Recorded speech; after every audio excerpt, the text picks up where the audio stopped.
नमस्कार दोस्तों, मैं मनीष स्वागत करता हूं आप लोगों का आपके अपने यूट्यूब चैनल पीसीएस एलगारपी वाई पे। तो कैसे हैं आप? उम्मीद करता हूं काफ़ी अच्छे होंगे और आपकी पढ़ाई भी काफ़ी अच्छे तरीके से चल रही होगी।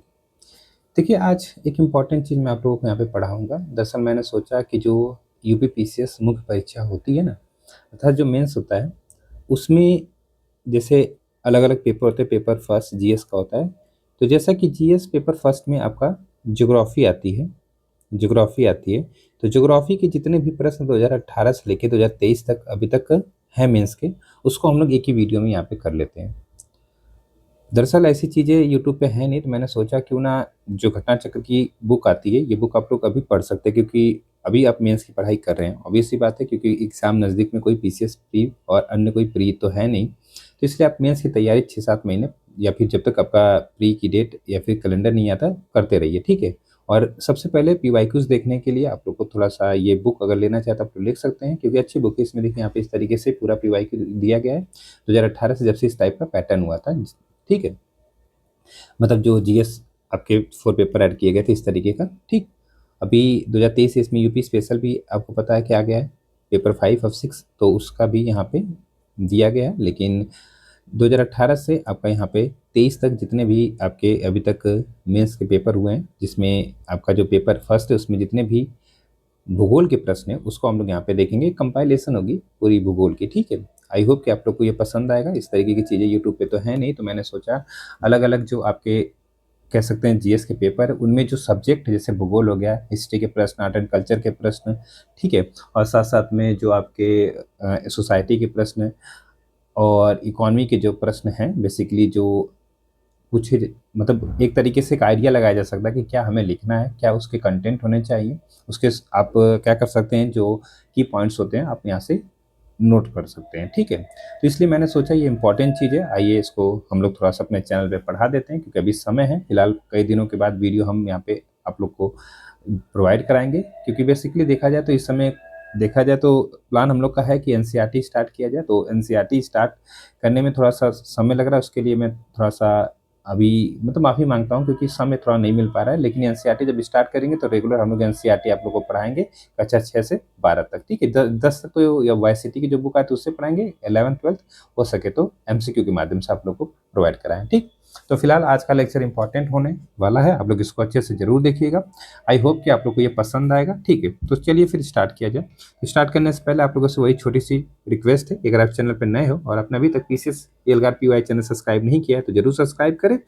और जो भी ऐसी चीज़ें जो यूट्यूब पे एक तरीके से देखा जाए तो नहीं होती, उनको मैं कोशिश करता हूँ कि किसी न किसी तरीके से प्रोवाइड कराऊँ, ताकि हेल्प हो सके, ठीक है, एक सहायता हो सके। तो ये बुक है, आप लोग इसको जरूर ले लीजिएगा। मैंने इसको खरीदा दरअसल ये एक पैटर्न समझने के लिए, एक तरीका, और किस तरीके की चीज़ें मतलब कैसे प्रश्न उत्तर को लिखें। आप लिखा भी तो प्रश्न अनुरूप उत्तर कैसे लिखना चाहिए, और साधारण और सरल भाषा कैसी, तो ये सारी चीज़ें आप लोग को यहाँ पे देखने को मिल जाएगा, ठीक है। किस तरीके से डायग्राम बनाना होता है, एक तरीके से डायग्राम मतलब कि जो फ्लो चार्ट वगैरह होता है वो कैसे बनाया जाता है, ये सब कुछ इसमें दिया गया है।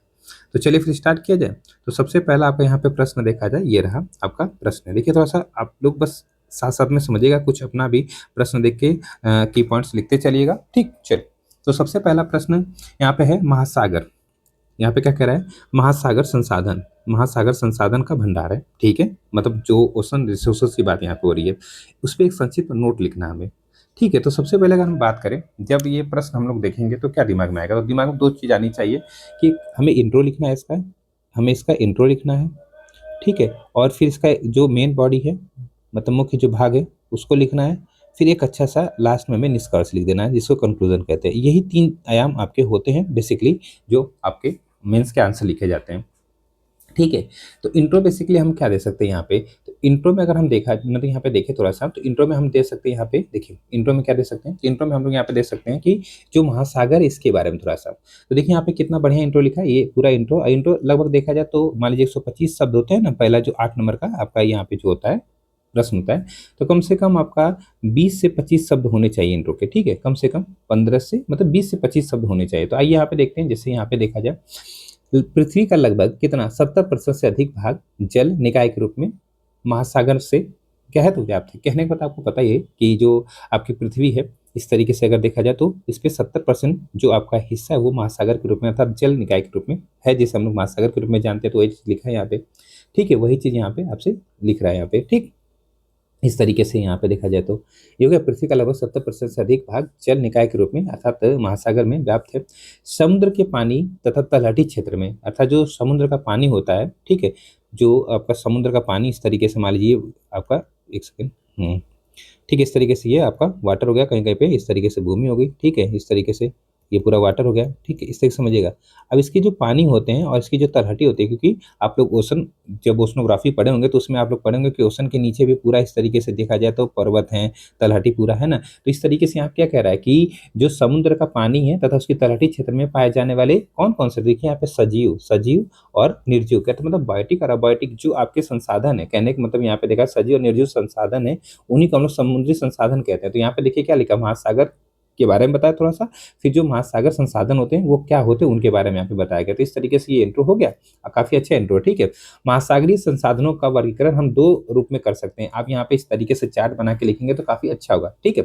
जैसे आपका जैविक संसाधन और आपका अजैविक संसाधन, ठीक है। देखिए जैविक संसाधन की अगर बात करें, जैविक मतलब जीवित, जीवित, जीवित में क्या है, मत्स्य पालन, कहने का मतलब आपका यहाँ पे देखा जाए, जिससे जो मत्स्य पालन होता है, जो मछली पकड़ना होता है, इससे क्या होता है, जिससे दुनिया के अरबों लोग को प्रोटीन जो होती है वो मिलती है, ठीक है। प्रोटीन का स्रोत होता है मछली, एक तरीके से देखा जाए तो प्राप्त होता है विशेष रूप से न्यूफाउंडलैंड और आपका जो एक तरीके से जो न्यूफाउंडलैंड ग्रैंड आपका बैंक है ना वहाँ पे, ठीक है। फिर दक्षिण पूर्वी एशिया का जो सुंदर सेल्फ है, तो इस तरीके से यहाँ पे मत्स्य पालन क्षेत्र अधिक पाए जाते हैं। और मैपिंग में आप लोग को लोकेशन तो पता ही होगा कि न्यूफाउंडलैंड कहाँ पे, इस तरीके, ठीक है। तो ये पहला एक पॉइंट हो गया किसमें, जैविक संसाधन में, ठीक है। इसी तरीके से अगर बात करें अजैविक संसाधन में, तो अजैविक संसाधन में आप क्या लिख सकते हैं यहाँ पे, देखिए अजैविक संसाधन की अगर मैं बात करूँ, जैसे तेल हो गया, ठीक है, और प्राकृतिक जैसे गैस हो गई, जैसे कि आपका यहाँ पे कोष्टक में लिख सकते हैं बॉम्बे हाई, मैक्सिको की खाड़ी जैसी अपतटीय क्षेत्र में आपको तेल और प्राकृतिक गैस जो है वो काफी प्रचुर मात्रा में देखने को मिलते हैं, ठीक है।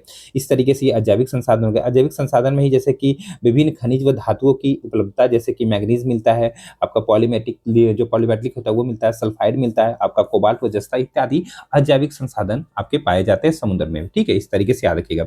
और इसी में देखा जाए जैविक संसाधन में तो समुद्री वनस्पति, बहुत सी बार समुद्री वनस्पति होती है जो काफी लाभदायक होती है, जैसे केल्प एक शैवाल होती है, समुद्री शैवाल है, जिसका प्रयोग बेसिकली भोजन और जो फार्मास्यूटिकल होता है, मतलब एक दवा वगैरह बनाने में एक तरीके से काम करती है, और सौंदर्य प्रसाधन में भी इसका आपका जो ब्यूटी प्रोडक्ट होते हैं उनमें भी मतलब इसका प्रयोग किया जाता है। जैसे इन्हें आपका कैरेजेनन के लिए भी काटा जाता है, जिसका उपयोग विभिन्न उद्योग में होता है, किसका, तो जो आपकी समुद्री वनस्पति बेसिकली ज्यादातर जो आपकी शैवाल होती है, ठीक। इस तरीके से समुद्री जीव की अगर मैं बात करूं, जैसे कि मछली हो गई, ठीक है। इसके अलावा आपका महासागर में मोल्स्क पाए जाते हैं, आपका जो क्रस्टेशियंस पाए जाते हैं, और ये सब क्या है, तो उपभोग और व्यापार के लिए महत्वपूर्ण अन्य समुद्री प्रजातियां के रूप में इनको हम लोग देख सकते हैं। इसी तरीके से अगर बात करें यहाँ पे जो अजैविक संसाधन है, जैसे नमक और ताजा पानी, कहने का मतलब नमक निष्कर्षण से हमें नमक मिलता है, ठीक है। और महासागर का जो पानी है उसको अगर सही से अच्छा किया जाए, जैसे कि एक तरीके से जैसे अलवणीकरण करके क्या क्या कर सकते हैं, तो उससे मीठा पानी बना सकते हैं, ठीक है। और उससे हम लोग प्रयोग कर सकते हैं पीने के रूप में, ठीक। इस तरीके से जो शुष्क क्षेत्र है वहां पे इसके लिए महत्वपूर्ण काम हो सकता है। जो आपके शुष्क क्षेत्र है जहाँ पे पानी की कमी है, तो इस प्रकार का पानी वहां पे दे सकते हैं, ताकि वो पानी के जो कमी है उसको पूरा कर पाए। फिर ऊर्जा एवं अन्य संसाधन में देखा जाए तो जैसे महासागरीय तापीय जो ऊर्जा बनती है वो बना सकते हैं, लहर व जो ज्वारीय ऊर्जा वो बनती है, बायोमेडिकल रिजर्व, ठीक है। तो इस तरीके से देखा जाए तो जैविक और अजैविक संसाधन को किस तरीके से हम यहाँ पे लिख सकते हैं वो चीजें यहाँ पे बताई गई हैं। अब अंत में आपका क्या आ जाएगा, तो अंत में आपका कंक्लूजन आ जाएगा। तो निष्कर्ष में यहाँ देखा जाए तो निष्कर्ष समझिएगा, यहाँ पे निष्कर्ष सिंपल सा है कि महासागर अपने जैविक और अजैविक संसाधनों के विशाल भंडार के साथ साथ देखा जाए तो वास्तव में दुनिया के भंडार गृह के रूप में भी काम करते हैं। जैसे बहुत सारी चीजें हैं जो हम लोग कहाँ पे समुद्र में डाल देते हैं। तो एक तरीके से देखा जाए तो महासागर अपने जैविक और अजैविक संसाधन के साथ साथ विशाल भंडार के रूप में भी कार्य करता है, ठीक है। इन संसाधनों में ने न केवल आर्थिक समृद्धि में योगदान दिया है, बल्कि विश्व में तटीय समुदाय होते हैं ना, जो तटीय आपके देश होते हैं, जिनको समुदाय कह सकते हैं, यहाँ पे तटीय समुदाय की संस्कृतियों और आजीविका को आकार देने में मौलिक रूप इनका रहा है। तो इस तरीके से ये पूरा प्रश्न आप लोग यहाँ पे लिख सकते थे, ठीक है, 125 शब्द का, ठीक। चलिए दूसरा यहाँ पे प्रश्न है कि कृषि में मृदा प्रोफाइल एक महत्वपूर्ण भूमिका निभाता है। जो आपका एक तरीके से आप चैप्टर पढ़ेंगे कृषि वाला, तो उसमें जो सॉइल प्रोफाइल आता है ना, उसकी बात यहाँ पे हो रही है, काफी अच्छे से मैंने कई बार पढ़ा है, ठीक है। तो कृषि में मृदा प्रोफाइल एक महत्वपूर्ण भूमिका निभाता है, क्या आप सहमत हैं इससे? तो आइए देख लेते हैं। सबसे पहले यहाँ पे क्या लिखेंगे, फिर से वही तीन चीज, आपका इंट्रो आना चाहिए, ठीक है, फिर आपका यहाँ पे मेन जो बॉडी होता है अर्थात मेन भाग जो होता है, फिर आपका कंक्लूजन अर्थात निष्कर्ष आना चाहिए। तो 3 आयाम पे हम लोग यहाँ पे प्रश्न को लिखना चाहेंगे। तो आइए थोड़ा-सा समझते हैं, ठीक है? सबसे पहले हम लोग क्या देखेंगे यहाँ पे, तो सबसे पहले हम लोग बात करेंगे थोड़ी-सी कृषि की या फिर मृदा की, ठीक है? सॉरी, कृषि कह रहा हूँ, मृदा की बात करेंगे, सॉइल की बात करेंगे। बेसिकली बात यहाँ पे किसकी हो रही है, तो सॉइल की बात हो रही है ना, मृदा की बात करेंगे। देखिए, अगर हम बात करें यहाँ पे मृदा की, तो मृदा जो होता है एक गत्यात्मक माध्यम है। गत्यात्मक मतलब समझ रहे हैं? मतलब एक तरीके से कहने का मतलब मूवेबल, कहने का मतलब बदलने वाला, गत्यात्मक माध्यम है, जिसमें क्या होता है, जिसमें बहुत सी रासायनिक, भौतिक एवं जैविक क्रियाएं अनवरत रूप से चलती रहती हैं। कैसे मिट्टी बनती है? अगर आप सॉइल चैप्टर पढ़े होंगे तो आपको पता होगा कि जो मिट्टी बनती है उसमें बहुत से रासायनिक, भौतिक व जैविक, रासायनिक मतलब क्या, बहुत से जैसे कि मान लीजिए बैक्टीरिया वगैरह हो गई ना, उनको एक तरीके से अपने में आपस में काम करती है, ह्यूमस बनाती हैं। भौतिक मतलब क्या, ताप पड़ता है, मतलब ताप पड़ता है और आपकी बारिश होती है, तो इस तरीके से चीजें होती हैं। जैविक क्रिया उसमें चलती रहती हैं। तो इस तरीके से ये जो क्रियाएं चलती है, तो उनके माध्यम से मिट्टी का निर्माण होता रहता है, ठीक है? इस तरीके से मृदा प्रोफाइल से तात्पर्य क्या, अब यहाँ पे मृदा प्रोफाइल जो होती है अर्थात उससे मतलब आपका क्या होता है, तो मृदा की ऊपरी सतह से जो आधारभूत भाग होता है, कहने का मतलब इस तरीके से मान लीजिए ये मिट्टी है, उसको इस तरीके से हम काटेंगे तो उसमें अलग अलग लेयर होती है। जैसे आपका ए वाला होता है, ए संस्तर होता है, फिर इस तरीके से बी संस्तर होता है, फिर आपका सी संस्तर होता है, फिर डी संस्तर होता है, ठीक है? इस ऊपर वाले में ह्यूमस पाया जाता है, ये वाला ह्यूमस होता है। फिर इसमें क्या, इसकी जड़ें होती हैं, ये ज्यादातर आपका कह सकते हैं कि ज्यादा क्या होता है, तो उपजाऊ होता है। इसके नीचे फिर क्या होता है, तो जैसे आपके छोटे छोटे कण वगैरह जो मिट्टी होती है वो पाई जाती है। फिर यहाँ पे छोटे छोटे पत्थर वगैरह पाए जाते हैं, फिर इधर बड़े पत्थर होते हैं। तो इस तरीके की मिट्टी का संस्तर पाया जाता है अलग अलग से, ठीक है? वो चीजें आगे आपको देखने को मिलेंगी, ठीक? तो इस तरीके से देखा जाए, मृदा की जो आंतरिक संरचना है और संगठन है और इतिहास का ही मृदा प्रोफाइल है। चूंकि मिट्टी ही कृषि के लिए प्राथमिक कह सकते हैं क्या यहाँ पे, तो संगठन है। ऑब्वियस ही बात है कि मिट्टी जो है कृषि के लिए प्राथमिक क्या है, यहाँ पे संगठन है, क्योंकि अगर मिट्टी नहीं रहेगी तो हम कृषि कहाँ पे करेंगे ना, ठीक है? अतः मृदा प्रोफाइल की समझ आवश्यक है। और अगर हम मृदा प्रोफाइल की समझ भी नहीं होगी हमारे पास, तो हम उस तरीके की फसल नहीं बो पाएंगे ना। पता चला कि मिट्टी में गए यहाँ पे, तो इस तरीके से कंकरीली मिट्टी है, वहाँ पे जिस प्रकार की कृषि हमें करनी चाहिए उस प्रकार की कृषि कर ही नहीं रहे और हमें लॉस होता जा रहा है। तो इस तरीके से अगर देखा जाए तो मृदा प्रोफाइल की समझ भी आवश्यक है। देखिए, जहाँ ए संस्तर होता है, जो आपका यहाँ पे जो ए संस्तर होता है, अगर इसकी मैं बात करूं तो इसका जो ऊपरी भाग होता है, अब यहाँ पे देखिए ए संस्तर इस तरीके से है, देखिए ये ए संस्तर है, ये पूरा ए संस्तर यहाँ तक, ठीक है? इसका जो ये ऊपरी भाग है, जैसे मैंने ऊपर बताया था आप लोगों को, ह्यूमस से प्रचुर होता है, इसमें ह्यूमस पाया जाता है। तो यहाँ पे लिखा वही चीज यहाँ पे लिखी गई है कि जहाँ ए संसर स्थित है, उसका ऊपरी भाग जो ओ होरिजन के रूप में हम लोग जानते हैं, ओ होरिजन के रूप में कहलाता है, जिसको जो कि ह्यूमस से संतृप्त आपका होता है, ठीक? इतना याद रखिएगा, यह उर्वरता के लिए महत्वपूर्ण होता है। वहीं जो संस्तर, जैसे कि ए को क लिख लीजिए यहाँ पे हिंदी में ना, क संस्तर की अगर मैं बात करूँ, तो संस्तर का निचला भाग कार्बनिक पदार्थ से समृद्ध सबसे उपजाऊ परत के रूप में अवस्थित होता है। तो यही देखिए, ये सबसे उपजाऊ आपका होता है, ये जो क संस्तर है ना मृदा का, ये एक तरीके से ये सबसे उपजाऊ होता है, सबसे उपजाऊ होता है। इसको याद रखिए, सबसे ये आपका फर्टाइल होता है, ठीक? इस तरीके से, ठीक? इसके बाद अगर हम बात करें यहाँ पे, ये क संस्तर हो गया। अब यहाँ पे देखिए क्या है, यहाँ से स्टार्ट करिए और यहाँ तक आइए, यहाँ तक आइए। ये अब क्या है, तो बी संस्तर है, अर्थात ख संस्तर है ये। इसमें क्या होता है, बेसिकली देखा जाए तो इसमें उपमृदा पाई जाती है। उपमृदा मतलब जैसे कि आपका जो बालू होता है, गाद होता है, चिकनी मिट्टी इसमें पाई जाती है, ठीक है? इस तरीके से अगर देखा जाए, यहाँ पे लिखा क्या है, देखिए जो ख संस्तर है, इसकी अगर मैं बात करूं तो ख संस्तर स्थिति पूरा जो परत होती है उससे निच्छालित खनिजों और आपका जो कार्बनिक पदार्थ है उसको जमा करता है, जिससे जल प्रतिधारण एवं जड़ विकास पर असर पड़ता है, ठीक है? तो इस तरीके से ये आपका हो गया क्या, ख संस्तर यहाँ तक। अब यहाँ पे देख रहे हैं, ये जो ग संस्तर है इसकी बात करते थे। यहाँ पे देखिए मैंने बताया था छोटे छोटे पत्थर होते हैं, तो कहने का मतलब यहाँ पे अधस्तर अपक्षयित शैल पदार्थ होते हैं, मतलब इनका क्षय नहीं हुआ है, अपक्षयित शैल है ये, ठीक है? तो इस तरीके से देखा जाए तो यहाँ पे देखिए ग संस्तर क्या होता है, तो संस्तर ग आंशिक रूप से मूल सामग्री होती है जो कि ऊपरी मिट्टी की परतों की खनिज संरचना को प्रभावित करती है, ठीक? इस तरीके से याद रखिएगा। अब यहाँ पे ये वाला जो है आपका ये घ संस्तर है, ठीक है? इस तरीके से डी वाला, तो इसमें बेसिकली आधारित सेल होती हैं जो कि अपक्षायित ना हुई होती हैं। ये तो बड़े बड़े पत्थर होते हैं कुल मिला जुला के, ठीक है? तो संस्तर उन अपक्षायित आधारित आधारशिला अप्रत्यक्ष रूप से मिट्टी की खनिज विज्ञान और जल निकासी क्षमता को प्रभावित करती है। तो इस तरीके से आप लोग यहाँ पे ये चीज को समझ सकते हैं, ठीक है? अब यहाँ पे अगर देखा जाए जो मृदा स्वास्थ्य और उर्वरता के निर्धारण की जो प्रासंगिकता है उसमें इस तरीके से देखा जाए, जैसे पोषक तत्व की सामग्री होनी चाहिए, जल धारण क्षमता अच्छी होनी चाहिए, जड़ प्रवेश अच्छा होना चाहिए, माइक्रोबियल जो गतिविधि होनी चाहिए, मृदा के जो पीएच मान है उसका एक निर्धारण क्षेत्र होना, मतलब एक निर्धारण होना चाहिए, सिंचाई प्रबंधन और सूखा प्रतिरोध के महत्वपूर्ण टूल के रूप में यहाँ पे होना चाहिए। तो इस तरीके से मृदा स्वास्थ्य और उर्वरता के निर्धारण की ये प्रासंगिकता हो सकती है, ठीक है?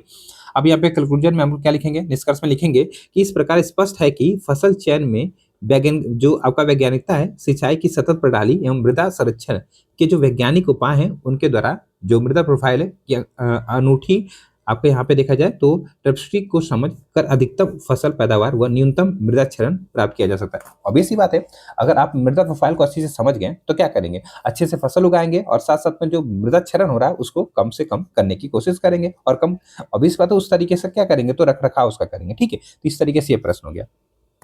चलिए अब अगला प्रश्न यहाँ पे देखा जाए क्या कह रहा है। अगला प्रश्न यहाँ पे देखा जाए क्या कह रहा है। ये एक प्रश्न आप लोगों को मैं पीडीएफ दे दूंगा, आप लोग पढ़ लीजिएगा। ठीक है, दक्षिण एशिया में रोहिंग्या शरणार्थी पर प्रकाश डालिए। ठीक है, चलिए अब यहाँ पे देखते हैं 9 डिग्री चैनल, 9 नंबर चैनल के सामरिक महत्व पर आपको संक्षिप्त में टिप्पणी लिखना है। ठीक, इसका सामरिक महत्व क्या है, किसका 9 डिग्री चैनल जो है ना, 9 डिग्री चैनल बेसिकली सबसे पहले प्री में तो आप पढ़ते किसको अलग करता है, तो मालदीव को मिनी से नहीं भैया, गलत हो जाएगा, किसको अलग करता है बताइए। तो लक्षद्वीप को ये आपका मिनी को ऐसा अलग करता है, मिनी को ऐसा अलग करता है, मालदीव को मिनी को ऐसा अलग करता है 8 डिग्री चैनल। ठीक है, तो ये सब तो प्री की चीजें। ठीक, चलिए आइए थोड़ा सा समझते हैं और आंसर लिखते हैं। चलिए ठीक है, सबसे पहले फिर से वही 3 आयाम हम लोग को लेना पड़ेगा, एक इंट्रो लेना पड़ेगा। ठीक है, फिर वही आपका मुख्य भाग जो होता है और फिर आपका निष्कर्ष होता है। ठीक, तो आइए समझते हैं। सबसे पहले 9 नंबर चैनल के बारे में थोड़ा सा लिखते हैं।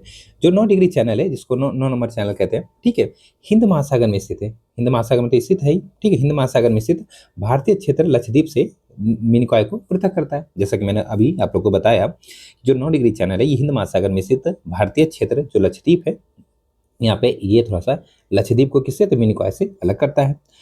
और यह एक महत्वपूर्ण जलमार्ग है जिसका नाम इसके अक्षांश के नाम पर पड़ा। तो अभी सी बात है 9 डिग्री अक्षांश है, ठीक है, उसके नाम पर पड़ा गया। 9 डिग्री चैनल उत्तर में आपका देखा जाए जो 9 डिग्री चैनल यहाँ पे इस तरीके से 9 डिग्री चैनल इसके उत्तर में अगर देखा जाए, उत्तर में देखा जाए तो यहाँ पे तो कल्पेनी, सुहेली, ठीक है, और आपका मालिकू एटोल के लक्षद्वीप द्वीप को दक्षिण में कावरती, एंड्रोथ व अगत्ती के अमीनी द्वीपों से अलग करता है। तो इस तरीके से कुछ आपका इंट्रो देख सकते हैं, इंट्रो यहीं तक हो सकता है, कोई बात नहीं, ये थोड़ा सा एक्स्ट्रा इंट्रो आप लिख सकते हैं। ठीक, चलिए अब यहाँ पे अगर बात करें जो इसका सामरिक महत्व क्या है, इसका सामरिक महत्व जो यहाँ पे देखा जाए, प्रश्न की मांग है कि सामरिक महत्व लिखना में, तो सामरिक महत्व क्या है देखिए ये समझते हैं।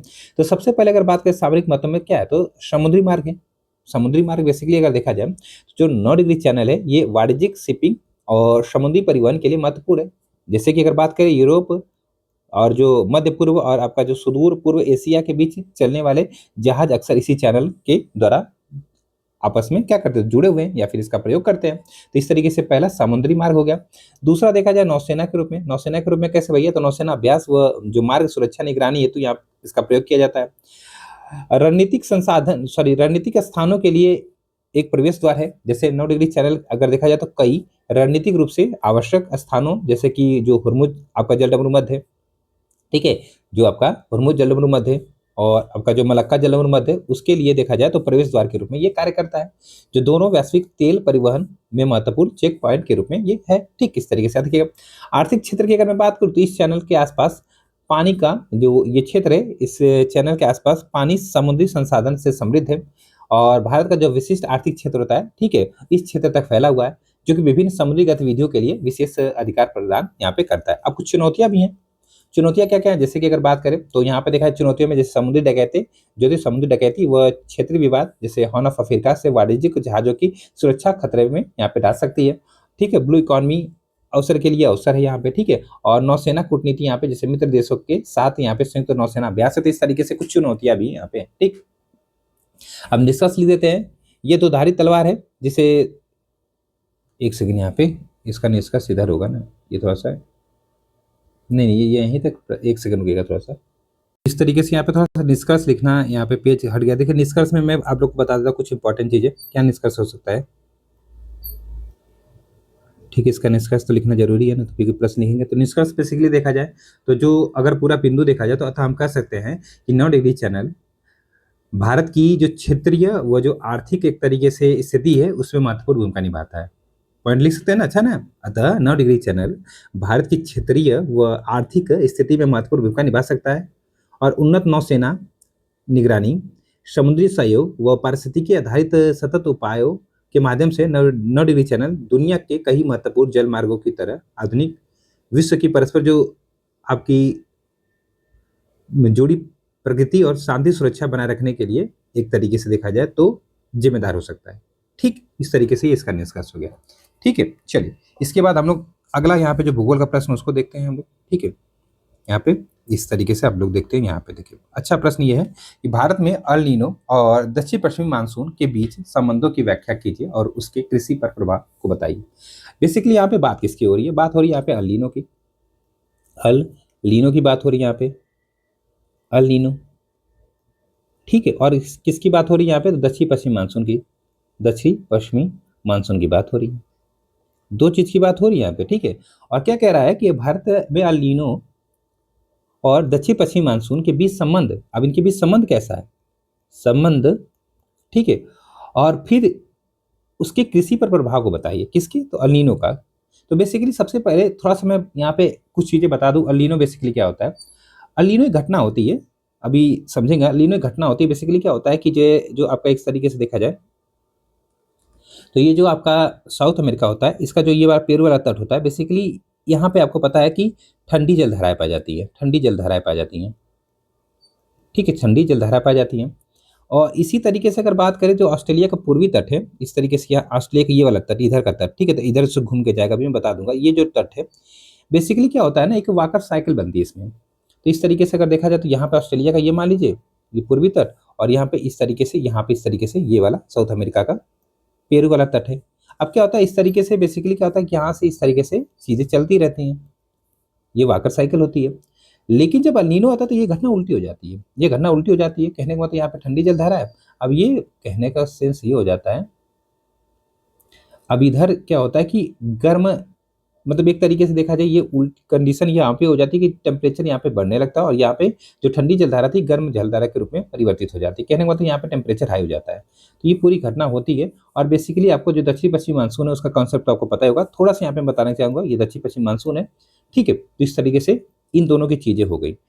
ठीक, समझाने के लिए थोड़ा सा समय लगेगा, लेकिन मैं फिर भी यहाँ पे कोशिश करूंगा, क्योंकि हमें प्रश्न के फॉर्मेटिंग में लिखना है ना, उस तरीके से नहीं समझाना है ना, तो प्रश्न के फॉर्मेटिंग में हम लोग यहाँ पे आपको बताने की कोशिश करेंगे। तो सबसे पहले यहाँ पे अगर देखा जाए, बात करते हैं हम लोग यहाँ पे, तो देखिए अल नीनो एक जलवायु परिघटना है, ऑब्वियस सी बात है, जलवायु परिघटना है जो कि पूर्वी उष्णकटिबंधीय प्रशांत महासागर के, जो पूर्वी उष्णकटिबंधीय प्रशांत महासागर उसमें अनियंत्रित रूप से घटित होती है, और यह सागर पृष्ठ के तापमान में वृद्धि से विशेषित होती है। कहने मतलब टेम्परेचर बढ़ जाता है। ठीक है, विशेषित होती है। भारतीय संदर्भ में देखा जाए तो उपमहाद्वीप की कृषि के लिए जीवन रेखा दक्षिण पूर्वी मानसून, या देखिए पूर्वी लिखा पश्चिमी होगा, दक्षिण पश्चिमी मानसून के साथ इसके संबंध को देखते हुए यह विशेष प्रासंगिकता रखता है। ठीक है, तो इस तरीके से ये इंट्रो हो गया आपका। ठीक है, ये इंट्रो हो गया आपका। अब अल नीनो और दक्षिण पश्चिमी मानसून के बीच संबंध कैसा है, ये पॉइंट आप लोग को यहाँ पे बताना होगा, ये पॉइंट आपको बताना होगा। तो अल नीनो की अगर बात करें, दक्षिण पश्चिमी मानसून की बात करें, देखिए अल नीनो की परिघटना जो होती है इसका संबंध दक्षिणी दोलन जो होता है, ठीक है, दक्षिणी दोलन से है।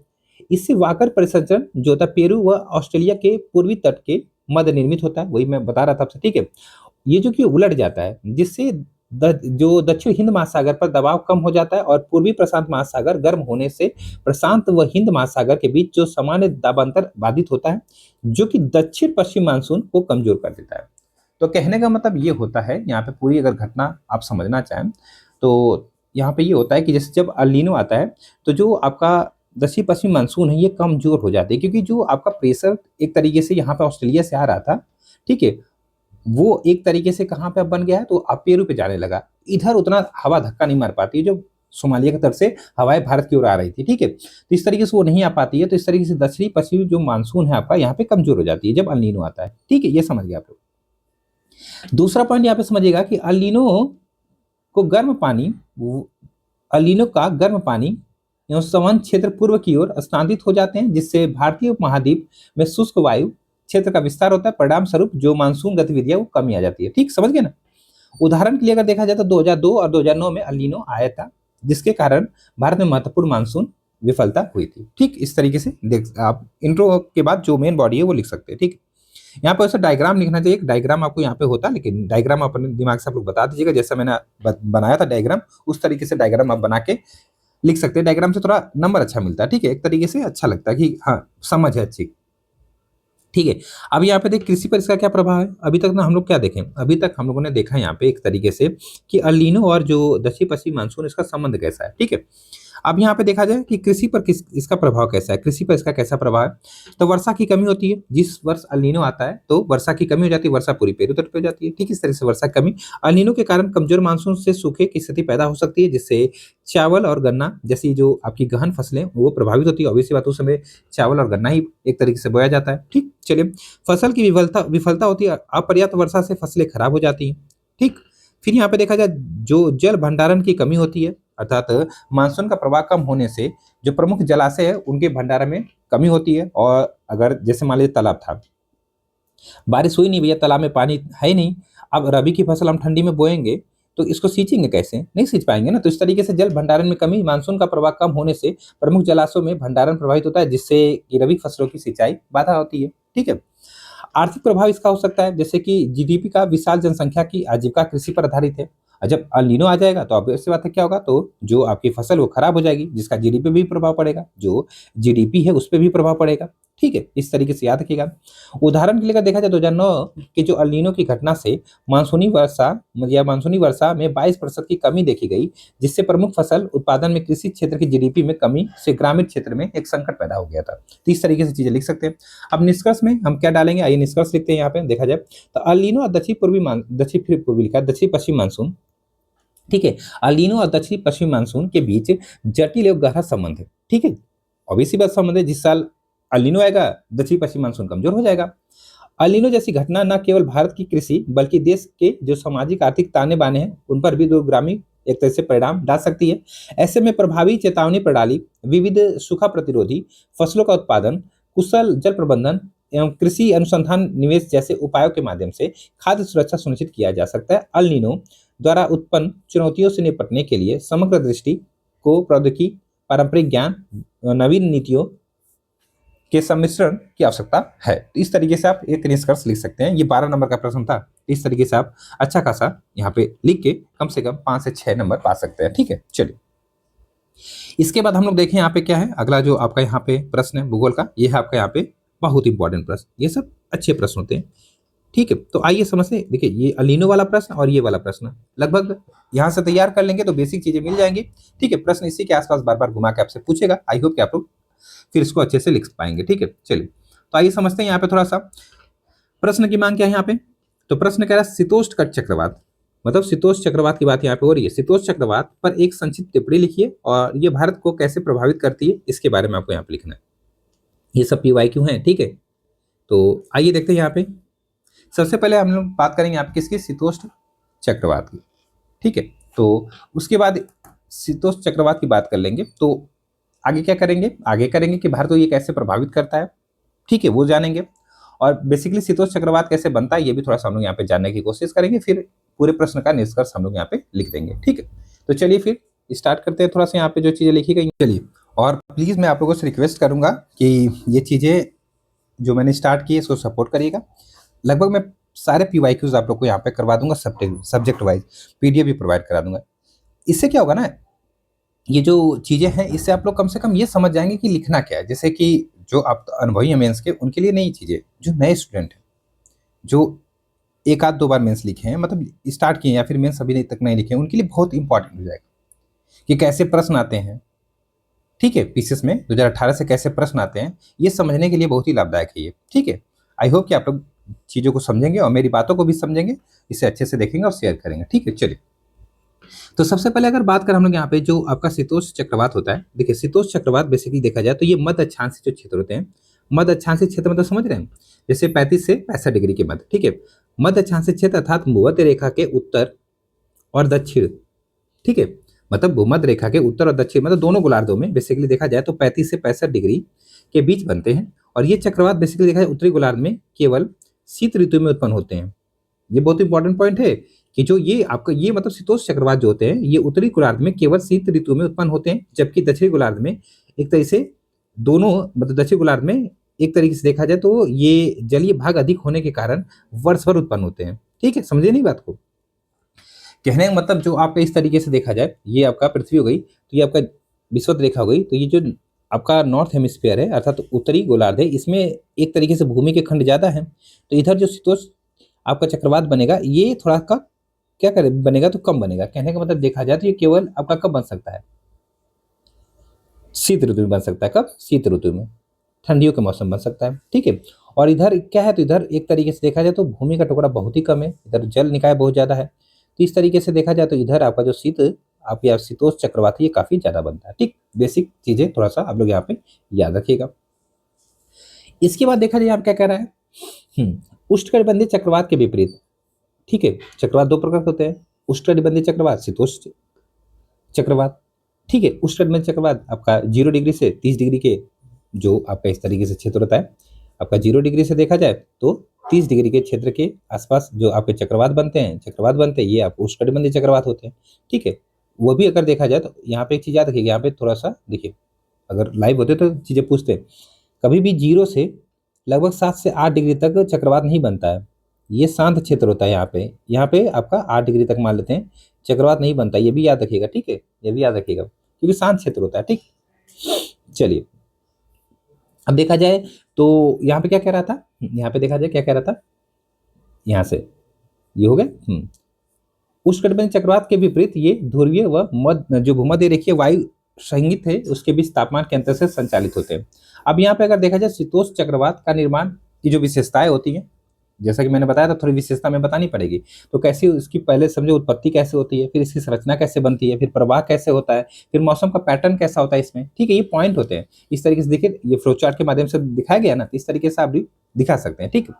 अब यहाँ पे शीतोष्ण चक्रवात का निर्माण वो उसकी विशेषताओं को थोड़ा सा हम लोग समझ लेते हैं, ठीक है। जो शीतोष्ण चक्रवात है उसकी विशेषताओं को थोड़ा हम लोग समझते हैं यहाँ पे, ठीक है। चक्रवात के निर्माण व विशेषताएं देखिए, उत्पत्ति इसकी कैसे होती है, तो ये बेसिकली देखा जाए तो आमतौर पर ध्रुवीय जो आपके मोर्चे होते हैं उस पर उत्पन्न होते हैं, जहाँ ठंडी ध्रुवीय हवा, मध्य अक्षांश की गर्म हवा, अर्थात यहाँ पे देखा जाए बेसिकली देखा जाए ना, तो ये आपका क्या होता है, जो एयर मासेस होते हैं उनके कंपेयर, तो जब एक गर्म मतलब जो मतलब वायु राशि है और ठंडी वायु राशि आपस में मिलती है तो आपका वाताग्र बनता है, उसी के बीच में चक्रवात बनता है, ठीक है। तो इस तरीके से यहाँ पे याद रखिएगा, कहने का मतलब उत्पत्ति इसकी आमतौर पर ध्रुवीय जो आपके क्षेत्र होते हैं, यहाँ पे ध्रुवीय मोर्चे पर उत्पन्न होते हैं, जहाँ ठंडी ध्रुवीय हवा तथा मध्य अक्षांश के गर्म हवा आपस में क्या होती है, तो मिलती हैं, ठीक। इस तरीके से याद रखिएगा। अब इनकी संरचना कैसी होती है, थोड़ा इनके बारे में बात कर लेते हैं, संरचना कैसी होती है। देखिए संरचना की अगर मैं बात करूं यहाँ पे, तो ये एक परिपक्व शीतोष्ण चक्रवात की विशेषता एक ठंडा वताग्र एवं गर्म वताग्र निर्माण से होता है। वताग्र बेसिकली क्या होता है, वताग्र आप लोग को मैंने कई बार पढ़ाया है कि जब आपका ठंडी मतलब वायु राशियां, जो बड़ी बड़ी वायु राशियां ये आपस में मिलती हैं तो उनके बीच का एक क्षेत्र बनता है ना, जो मतलब ठंडी होगी तो नीचे चली जाएगी, ऊपर होगी मतलब गर्म होगी तो ऊपर चली जाएगी, तो बीच में क्षेत्र बनता है, उसी को वाताग्र कहते हैं, ठीक है। फ्रंट कहते हैं, फ्रंट होता है ना, ठीक है, ये होता है। अब यहाँ पे अगर देखा जाए थोड़ा सा एक पर यहाँ पे हो गया, ठीक है। जैसे जैसे चक्रवात विकसित होता है, ठंडा वाताग्र गर्म की तुलना में तेजी से आगे बढ़ जाता है और अंततः उससे आगे निकल जाता है, जिससे एक अवरुद्ध वाताग्र, मतलब यहाँ पे अवरुद्ध वाताग्र का निर्माण हो जाता है। तो इस तरीके से इसकी संरचना हुई। मौसम का पैटर्न कैसा होता है, तो दोनों वाताग्रों के बीच के गर्म क्षेत्र में एक बड़े क्षेत्र में हल्की बारिश होती है, तो शीतोष्ण चक्रवात में हल्की बारिश होती है, जबकि जो ठंडे वाताग्र के पास क्षेत्र होता है वहाँ पे भारी व स्थानीय वर्षा होती है। अब यहाँ पे थोड़ा सा कंफ्यूजन हो सकती है। देखिए मौसम का पैटर्न इसमें कैसा होगा कि जो दोनों वाताग्र बनेंगे उसके बीच में जो गर्म क्षेत्र होगा वहां पे हल्की वर्षा होगी, ठीक है। जो दोनों वाताग्र के बीच में जो गर्म क्षेत्र होगा वहां पे एक बड़े क्षेत्र में हल्की बारिश के रूप में मतलब हल्की बारिश होगी, जबकि जो ठंडे वाताग्र होंगे उनके पास आपका एक तरीके से देखा जाए तो भारी और स्थानीय वर्षा हो सकती है। इसका प्रवाह देखा जाए तो ये आमतौर पर पछुआ हवाओं के द्वारा संचालित होकर पश्चिम से पूर्व की ओर बहती है। एक तरीके से देखा जाए पश्चिमी विक्षोभ आता है वो भी इसी का रूप है। पश्चिमी विक्षोभ भी एक तरीके से देखा जाए तो आपका शीतोष्ण चक्रवात है, शीतोष्ण चक्रवात है, तभी तो यहाँ पे देख रहे हैं पछुआ पवनों के द्वारा संचालित होता है, पश्चिम पूर्व की ओर आता है। कहने का मतलब देखिए किधर से आता है, तो पश्चिम से ही आता है ना। तो इस तरीके से एक तरीके से जो पश्चिमी विक्षोभ है वो भी शीतोष्ण चक्रवात का रूप है, ठीक। चलिए अब यहाँ पे देखा जाए भारत पर इसका प्रभाव क्या है, तो देखिए भारत पर इसका प्रभाव थोड़ा देख लेते हैं, ठीक है। क्योंकि यहाँ पे प्रश्न की मांग क्या थी, प्रश्न की मांग आता है यहाँ पे थी कि ये भारत को कैसे प्रभावित करता है, ठीक है, ये थी। तो इस तरीके से आइए देखते हैं यहाँ पे। देखिए तो सबसे पहले भारत पर प्रभाव इसका देखा जाए तो तापमान का प्रभाव डालता है। देखिए कैसे शीतकालीन वर्षा होती है, पहाड़ों पे बर्फबारी होती है, आर्थिक प्रभाव होता है, चाय की खेती की लाभदायक होता है और आपका मॉड्यूलेशन करता है। कहने का मतलब बेसिकली ये बात आपकी यहाँ पे अब पूरी हो गई किसकी, पश्चिमी विक्षोभ की। क्योंकि पश्चिमी विक्षोभ जो है एक तरीके से देखा जाए भैया तो यही आपका शीतोष्ण चक्रवात है, जो कि कहाँ पे उत्पत्ति होती है, तो भूमध्य सागर में उत्पन्न होता है, ठीक है। तो इस तरीके से आइए समझते हैं। देखिए सबसे पहले अगर बात करें जो आपका एक तरह से शीतोष्ण चक्रवात है, अगर भारत में उसकी बात करें तो शीतकालीन वर्षा होती है, जैसे कि आपको पता है पश्चिमी विक्षोभ जो कि भूमध्य सागरीय क्षेत्र में उत्पन्न होने वाले समशीतोष्ण चक्रवात हैं। ये उत्तर पश्चिमी भारत, उत्तर और उत्तर पश्चिम भारत में शीत वर्षा, मतलब शीत ऋतु में वर्षा लाते हैं। ये रबी फसल के लिए लाभदायक होते हैं। पहला पॉइंट समझ गए। इस तरीके से आप पश्चिमी विक्षोभ के बारे में भी समझ रहे हैं यहाँ पे। किसके बारे में? तो पश्चिमी विक्षोभ के बारे में भी समझ रहे हैं। अगर प्रश्न बना भविष्य में पश्चिमी विक्षोभ से प्रश्न बना तो आप लोग ये पॉइंट लिख सकते हैं वहां पे, ठीक है। तो इतना याद रखिएगा, ठीक। इसके बाद देखा जाए यहाँ पे पहाड़ों पे बर्फबारी होती है, पहाड़ों पे बर्फबारी होती है। तो इन चक्रवातों के परिणाम स्वरूप क्या होता है, जैसे अगर इन्हीं को देखा जाए जो पश्चिमी विक्षोभ है, तो जम्मू कश्मीर में बारिश होती है, जो बारिश नहीं हो पाती है वो ओला के रूप में गिरता है, कहने मतलब बर्फ के रूप में गिरता है। जब ये उत्तर प्रदेश और आपका एक राजस्थान के क्षेत्र में आता है तो ये बारिश कराता है, ठीक है। जैसे मवाट जानते हैं ना, जो आपका ठंडियों में वर्षा होती है, बेसिकली देखा जाए पश्चिम विक्षोभ से जो वर्षा होती है उसको स्थानीय भाषा में वहां पे मवाट कहते हैं शायद, ठीक है। अगर मैं सही हूं, अगर गलत होगा तो आप लोग कमेंट कर दीजिएगा, ठीक है। तो इस तरह से इन चक्रवातों के परिणाम स्वरूप हिमालय की बड़ी जो पहाड़ी क्षेत्र उसमें भारी बर्फबारी होती है, जो कि भारत के कई बारहमासी नदियों के लिए एक महत्वपूर्ण स्रोत बनता है, किसका? जल का, ठीक। इसका आर्थिक प्रभाव देखा जाए क्या होता है, यहाँ पे आर्थिक प्रभाव की बात कर लेता हूं, थोड़ा सा आर्थिक प्रभाव क्या होता है। तो जैसे गेहूं जैसी जो मतलब गेहूं जो कि रबी फसल है, और इन चक्रवातों से क्या होता है, तो वर्षा होती है जो कि इसके लिए क्या होता है, लाभदायक हो जाती है, ठीक है। चलिए, और अगर देखा जाए तो यहाँ पे चक्रवाती गतिविधि में कमी के कारण पैदावार में कमी भी आ सकती है, ठीक है, नकारात्मक प्रभाव पड़ सकता है। तापमान मॉड्यूलेशन की अगर बात करें तो बेसिकली क्या होता है कि ये सर्दियों के तापमान को नियंत्रित करने में भूमिका निभाते हैं। उनकी उपस्थिति से उत्तर पश्चिम भारत में शीतलहर की स्थिति पैदा हो जाती है।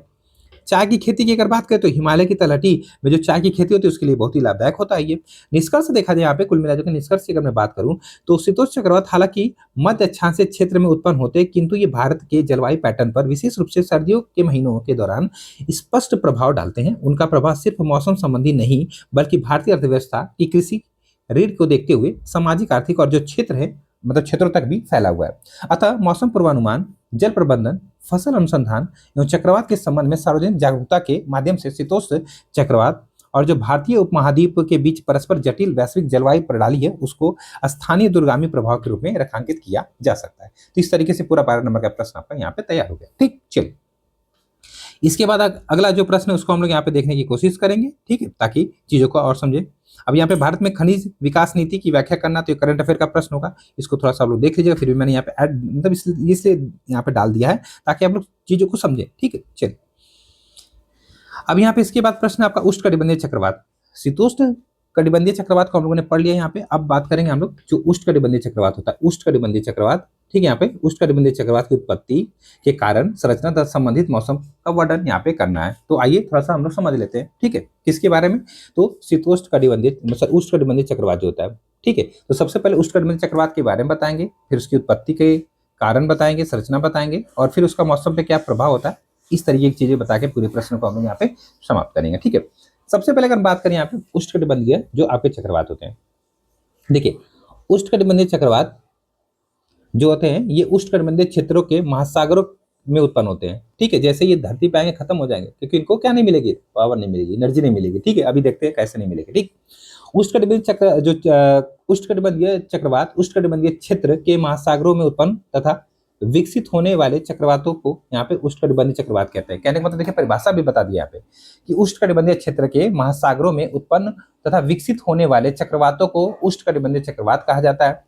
उल्लेखनीय है कि 5 से 30 डिग्री उत्तर तथा 5 से 30 डिग्री दक्षिण अक्षांशों के बीच उत्पन्न होते हैं। जैसा कि मैंने बताया था 0 से 5 डिग्री के मध्य नहीं उत्पन्न होते क्योंकि वो शांत क्षेत्र है, डलरोम वाला क्षेत्र है, ठीक है। तो इस तरीके से इन चक्रवातों के संदर्भ में एक मुख्य तथ्य यह है कि यह भूमध्य रेखा, ठीक है, भूमध्य रेखा के दोनों 5 डिग्री से 8 डिग्री अक्षांशों के वाले जो क्षेत्र है उसमें न्यूनतम कोरियोलिस बल के कारण इन चक्रवातों का प्राय अभाव पाया जाता है। मतलब ऐसे चक्रवात नहीं बन पाते हैं क्योंकि वहां पे कोरियोलिस बल बहुत ही कम है, ठीक है। मतलब शांत क्षेत्र है, डोलरम का क्षेत्र है, ठीक, इस कारण। अब यहाँ पे देखा जाए ये उष्णकटिबंधीय क्षेत्र में महासागरों के ऊपर उत्पन्न होते हैं, जिससे तटीय क्षेत्र में उग्र हवा, बहुत भारी वर्षा और तूफानों के कारण बड़े पैमाने पर विनाश होता है, ठीक है। महासागरीय सतह पर हवा गर्म हो जाती है और ऊपरी वायुमंडल परत पर उठती है, हवा संघनित होने लगती है और गुप्त ऊष्मा छोड़ती है जो कि चक्रवात को अधिक ऊर्जा देती है, और हवा और अधिक गर्म हो जाती है जिससे कि आमतौर पर क्या होती है तो ऊपर उठने लगती है। तो यहाँ पे एक डायग्राम लिखना, मतलब डायग्राम डाल दीजिएगा। बेसिकली ये तो आपका एक तरीके से बुक बनाई गई है ना, तो इसमें डायग्राम नहीं है, बेसिकली डायग्राम आप लोग डाल दीजिएगा यहाँ पे जो चक्रवात कैसे समुद्र में बनता है, ठीक है। उसके बाद कैसे धरती पे मतलब किस तरीके से आपका पृथ्वी पर आता है। बेसिकली अगर देखा जाए तो भारत में इस तरीके से अगर बात करें तो यहाँ पे ये पूरा आपका जो बंगाल की खाड़ी है इस तरीके से चक्रवात यहाँ पे बन रहा है इस तरीके से, ठीक है। तो ये कैसे यहाँ पे मतलब यहाँ और नीचे बनेगा यहाँ पे, तो किस तरीके से भारत को इफेक्ट डालता है वो चीज यहाँ पे आप दर्शा सकते हैं, ठीक है। अब यहाँ पे देखा जाए तो यहाँ पे देखा जाए हवा के ऊपर उठने से बने अंतराल को भरने के लिए आसपास की जो हवा अंदर की हो जाती है, क्योंकि आपको पता है कि जो चक्रवात होता है बेसिकली उसमें क्या होता है, तो लो प्रेशर आपका अंदर होता है ना, यही होता है ना, लो प्रेशर अंदर होता है, बाहर हाई प्रेशर होता है। तो अभी इस बात कोई चीज हाई प्रेशर से लो प्रेशर की ओर जाती है, यहाँ पे वही कह रहा है ना, जो हवा है ऊपर उठने से बने अंतराल को भरने के लिए आसपास की हवा अंदर की ओर बढ़ने लगती है और कोरियोलिस बल के कारण यह उत्तरी गोलार्ध में एंटी क्लॉकवाइज, ये सब बताएंगे, उत्तरी गोलार्ध में एंटी क्लॉकवाइज विक्षेपित हो जाती है और दक्षिण जो गोलार्ध है उसके विपरीत प्रक्रिया दोहराती है। अब उष्णकटिबंधीय संरचना, जो उष्णकटिबंधीय चक्रवात है ना उसकी संरचना कैसी होती है या फिर किस तरीके से वो बनता है उसको हम थोड़ा सा समझते हैं, ठीक है। सबसे पहले इसका नेत्र देखिए आई, ठीक है। ये लगभग आपका 10 से 15 किलोमीटर व्यास वाला क्षेत्र होता है, ठीक है। दरअसल ये क्षेत्र जो था बादल मुक्त और शांत क्षेत्र होता है। आई हमेशा शांत रहती है, जो चक्रवात की आई होती है ना, मतलब जो नेत्र होता है वो शांत रहता है, ठीक है, ठीक है।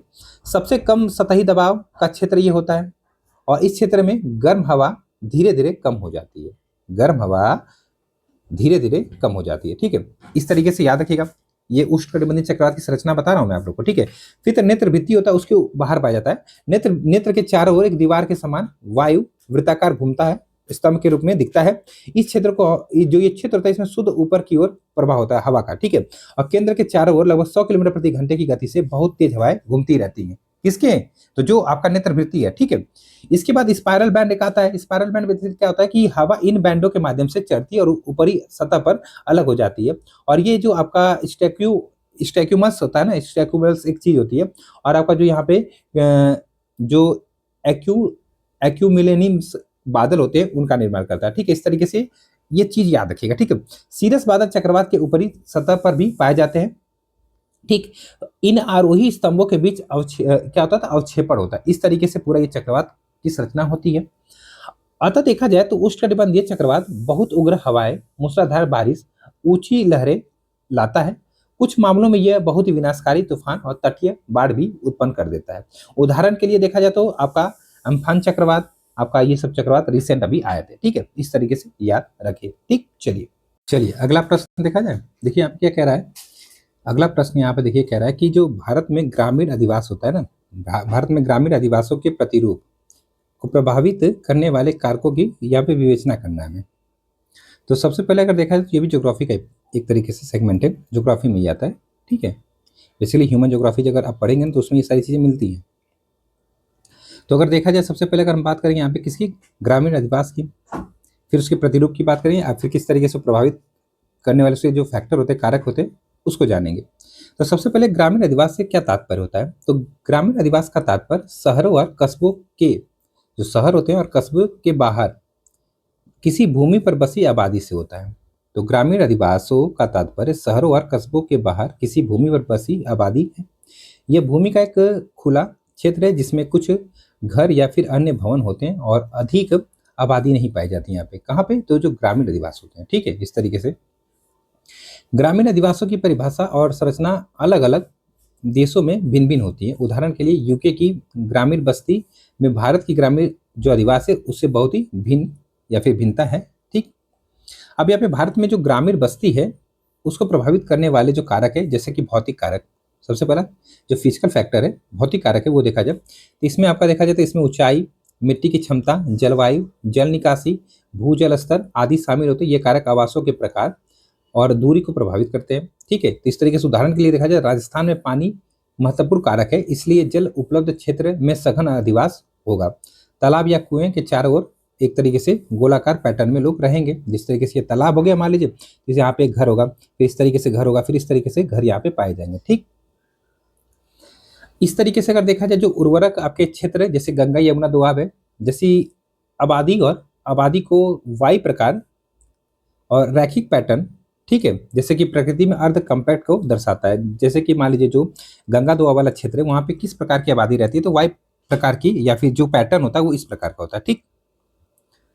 इसके साथ साथ देखा जाए यहाँ पे और देखा जाए थोड़ा सा, फिर यहाँ पे देखा जाए जैसे कि आपका यहाँ पे देखिए निर्जातीय और सांस्कृतिक कारक होते हैं, जिससे इसमें जाति, समुदाय, जातीयता और धर्म शामिल है। भूमि जोत वाले उच्च जाति गांव के केंद्र में निवास करती है और निचली जाति परिधि पर। यह सामाजिक अलगाव और कई इकाइयों में बस्ती के विखंडन की ओर ले जाती है। उदाहरण के लिए पाली, आपका पामा टोला आदि क्षेत्र हो गए। ऐतिहासिक और कह सकते हैं या फिर रक्षा कारक, तो यहाँ पे ऐतिहासिक और रक्षा कारक में अगर देखा जाए यहाँ पे इस तरीके से, ठीक है, तो यहाँ पे देखिए सुरक्षा चिंताओं में केंद्रीकृत अधिवास के विकास के समर्थन ने मुख्य भूमिका निभाई। उदाहरण के लिए नागालैंड और बुंदेलखंड ग्रामीण बस्ती सीमावर्ती क्षेत्र के आसपास केंद्रित अधिवास होता है। नियोजित यहाँ पे बंदोबस्त, तो इसका निर्माण सरकार द्वारा किया जाता है। अधिग्रहित भूमि पर आश्रय, पानी और अन्य आधारभूत संरचना प्रदान की जाती है, जैसे कि स्मार्ट विलेज हो गया। तो इस प्रकार विभिन्न कारक ग्रामीण भारत में बसने के परिगत होते हैं और इसका जो उद्विकास है पूरे मानव इतिहास से या इतिहास में हुआ है। अब यहाँ पे प्रश्न है कि भारत में भूकंप पेटियों का वर्णन कीजिए। ये भी भूगोल का प्रश्न है। भारत में जो भूकंप पेटियां उनका आपको वर्णन करना है यहाँ पे, ठीक है। तो आइए समझते हैं। सबसे पहले अगर हम बात करें यहाँ पे जो आपका भूकंप है, ठीक, वही इंट्रो, फिर मेन बॉडी, फिर आपका कंक्लूजन। यहाँ पे अगर देखा जाए तो भूकंप अर्थात अर्थक्वेक का तात्पर्य क्या है, यहाँ पे सबसे पहले बताएंगे ना भूकंप क्या होता है। तो पृथ्वी की सतह पर कंपन, ठीक है, पृथ्वी की सतह पर कंपन, ये प्रायः स्थल मंडलीय प्लेटों की गति करने के कारण होती है। पृथ्वी के अंदर प्लेटों की गति के कारण पृथ्वी की सतह पर होने वाला जो आकस्मिक कंपन है उसी को भूकंप कहते हैं। ठीक, चलिए हो गया। भूकंप का कारण प्राकृतिक या फिर मानवीय दोनों हो सकता है। तो आपको पता है कि भूकंप मानवीय कारण से या फिर प्राकृतिक कारण से आ सकता है। भूकंपीय इतिहास के आधार पर भारतीय मानक ब्यूरो जो BIS है ने भारत को 4 भूकंपीय क्षेत्र में आपका विभाजित किया, जैसे कि 2, 3 और 4। तो भूकंपीय क्षेत्र अर्थात जोन की अगर बात करें तो जोन जो 5 है ना, ये सर्वाधिक सक्रिय है, जबकि जोन 2 है सबसे कम सक्रिय। अब भूकंपीय क्षेत्र जो जोन है और इसकी जो तीव्रता स्केल है उसको देखा जाए तो जोन 2 में अल्प तीव्रता वाले भूकंप आते हैं, जैसे 6 से कम आते हैं। 3 जो होता है इसमें मध्यम तीव्रता के भूकंप आते हैं, 7 रिक्टर के आते हैं। जो जोन 4 इसमें गंभीर आपकी तीव्रता के आते हैं, 8। और जो जोन 5 है इसमें अधिकांशतः गंभीर तीव्रता बहुत ही विनाशकारी भूकंप आते हैं, जैसे 9 या इससे अधिक। तो जोन 5 जो है पूरा उत्तर भारत, जम्मू और कश्मीर तथा लद्दाख का कुछ हिस्सा, हिमाचल प्रदेश, उत्तराखंड या कच्छ रण जैसे गुजरात वाला क्षेत्र हो गया, बिहार का कुछ हिस्सा तथा अंडमान निकोबार के क्षेत्र आते हैं। वहीं पे अगर बात करें जोन 4 में लद्दाख का शेष हिस्सा, जम्मू और कश्मीर, हिमाचल, दिल्ली, सिक्किम, उत्तरी उत्तर प्रदेश, बिहार व पश्चिम बंगाल का क्षेत्र आता है। कुछ महाराष्ट्र का हिस्सा इसमें आता है जो तटीय वाला है, ठीक है। जोन 3 में केरल, गोवा, लक्षद्वीप जो द्वीप समूह है, उत्तर प्रदेश का कुछ हिस्सा आता है, मतलब जिससे शेष हिस्सा बच गया, पश्चिम बंगाल, राजस्थान का कुछ हिस्सा। इस तरीके से ये क्षेत्र आपके जोन 3 में आते हैं। जोन 2 में देश का बचा हिस्सा, ठीक है। भूकंपीय क्षेत्र का मापन मतलब भूकंपीय क्षेत्र में आता है, ठीक है। इसका मापन आपदा प्रबंधन हेतु एक आधार प्रस्तुत करता है। तो इस तरीके से ये प्रश्न हो गया। अब उत्तर प्रदेश के पूर्वांचल क्षेत्र में प्रचलित प्रमुख लोक गीतों का विवरण यूपी का प्रश्न है, ठीक है। इसको देख लीजिएगा, मैंने यहाँ पे इस तरीके से ऐड कर लिया क्योंकि यूपी स्पेशल उस समय आता था, कहने का मतलब, ठीक। चलिए अब यहाँ पे थोड़ा सा अगला प्रश्न जो देखते हैं, ये रहा। गंगा के मैदान में ग्रामीण अधिवासों के प्रतिरूपों की विवेचना करना है। यहाँ पे जो आपका गंगा के मैदान है, ठीक है, गंगा के मैदान में जो ग्रामीण अधिवास है ना, उसके प्रतिरूपों की विवेचना आपको यहाँ पे करनी है, ठीक है। तो एक चीज यहाँ पे समझिए कि ये थोड़ा सा जो शब्द होते हैं, विवेचना कीजिए, टिप्पणी कीजिए, आपका परीक्षण कीजिए, इनको थोड़ा सा देख लीजिए इसमें क्या क्या चीजें होती हैं, ठीक है, तभी चीजें थोड़ा सा समझ में आएंगी। सबसे पहले अगर बात करें यहाँ पे ग्रामीण अधिवास, ऐसी बस्तियां होती है जहां समानता प्राथमिक क्रियाकलापों में संलग्न अपेक्षाकृत छोटी जनसंख्या समूह एक साथ निवास करती है। वे सामाजिक व आर्थिक क्षेत्रों में एक दूसरे का सहयोग करते हैं। ग्रामीण अधिवासों का प्रतिरूप विविध प्रकार का पाया जाता है। गंगा के मैदान के संदर्भ में ग्रामीण अधिवासों के प्रतिरूपों को निम्नवत देखा जा सकता है, मतलब निम्न तरीकों से देखा जा सकता है, जैसे कि रेखीय प्रतिरूप। रेखीय प्रतिरूप में क्या होता है कि इसमें मानव बस्तियों का निर्माण सड़कों या रेल लाइन जो होती है या नदियों आदि के किनारे होता है।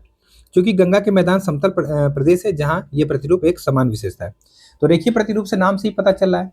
जैसे कि अगर बात लीजिए रेल जा रही है तो इसके आसपास लोग इस तरीके से रह रहे हैं, आप भी देख रहे होंगे, ठीक है, इस तरीके से ये घर है पूरे। और ये मान लीजिए आपकी नदी जा रही है तो उसके आसपास इस तरीके से लोग रह रहे हैं। तो ये जो रेखीय प्रतिरूप है बेसिकली देखा जाए तो ऐसे प्रतिरूप होते हैं जिनमें मानव वस्तुओं का निर्माण सड़कों, रेल लाइन व नदियों आदि के किनारे होता है, ठीक है। और ऐसा गंगा के मैदान में ज्यादा पाया जाता है क्योंकि समतल क्षेत्र है। ठीक है, चलिए वृत्ताकार प्रतिरूप देखा जाए तो किसी तालाब अथवा झील के चारों तरफ जो बस्तियां हैं उनके निर्माण से वृत्ताकार प्रतिरूप का विकास होता है। इस तरीके से आप लोग यहाँ पे देख सकते हैं, तालाब है, झील या मंदिर के आसपास लोग इस तरीके से बसे हुए हैं। पूर्वी उत्तर प्रदेश जो पश्चिमी बिहार है उसमें इसका अधिक एक तरीके से विकास हुआ है। वहीं मंदिरों के चारों तरफ भी ऐसे प्रतिरूप का विकास देखा जाता है। आयताकार प्रतिरूप की बात करें तो इसका विकास समतल भूमि पर होता है, जहां मतलब यहाँ पे क्या होता है, सड़कें एक दूसरे को समकोण पर काटती हैं। गंगा के मैदान में विशेषकर पश्चिमी उत्तर प्रदेश में एवं मध्य गंगा के मैदान में आयताकार प्रतिरूप देखने को मिलता है इस तरीके से। ठीक है, ये सड़कें जा रही है एक दूसरे को समकोण पर काटे तो इस तरीके से लोग बसे हुए हैं, तो ये आयताकार प्रतिरूप है। त्रिभुजाकार प्रतिरूप की अगर मैं बात करूं, जब दो सड़कें या नदियां आपस में मिलती हैं तो इस तरीके से एक ये सड़क हो गई और एक ये सड़क हो गई और ये मिल रही है। ठीक है, या फिर इसी तरीके से नदियां मिलती हैं तो उनके बीच जो खाली स्थान होता है ना, जो खाली स्थान है उसका विकास हो जाता है, तब ये त्रिभुजाकार प्रतिरूप यहाँ पे लोग बस जाते हैं। इस तरीके से ये लोग बसे हुए हैं। ठीक, ये लोग बसे हुए हैं तो इस प्रकार का प्रतिरूप यहाँ पे बनता है, त्रिभुजाकार प्रतिरूप। ठीक, तो इस तरीके से देखा जाए, इसके अतिरिक्त जब कई सड़कें एक बिंदु पर आकर मिलती हैं तब तारानुमा प्रतिरूप का विकास होता है। गंगा के मैदान में ग्रामीण बस्तियों के प्रतिरूप में अधिक विविधता देखने को आपकी मिलती है। अतः देखा जाए, यहाँ पे देखा जाए तो मध्य गंगा के मैदान में छोटे छोटे समूह में बस्तियों का विकास हुआ है। वहीं घाघरा गंगा दोआब जो है वहाँ पे सघन अधिवास का विकास हुआ है। इसके अलावा निचले गंगा मैदान में जो दलदली भूमि है उसमें एकाकी अधिवास की एक तरह से विकसित हुआ है। कुल मिलाकर देखा निष्कर्ष में तो गंगा के मैदान में ग्रामीण अधिवासों के प्रतिरूप में विविधता देखी जा सकती है, जो कि क्षेत्र विशेष ये के भौतिक या भौगोलिक दशाओं के परिणाम के रूप में मतलब परिणाम है उसका। ठीक है, तो इस तरीके से आप लोगों ने इतना अच्छा प्रश्न देख लिया। ठीक, चलिए अब अगला प्रश्न है कि चक्रवात क्या होता है। चक्रवात क्या होता है, यहाँ पे चक्रवात क्या होता है आपको ये बताना है, चक्रवात क्या होता है और शीतोष्णकटिबंधीय चक्रवात की उत्पत्ति के कारणों की व्याख्या कीजिए। देखिए शीतोष्णकटिबंधीय चक्रवात हम लोगों ने ऊपर पढ़ा था, इससे मतलब ये समझ में आ रहा है कि रिपीट हो रहा है ना। आइए समझते हैं। सबसे पहले चक्रवात के बारे में जानेंगे हम लोग।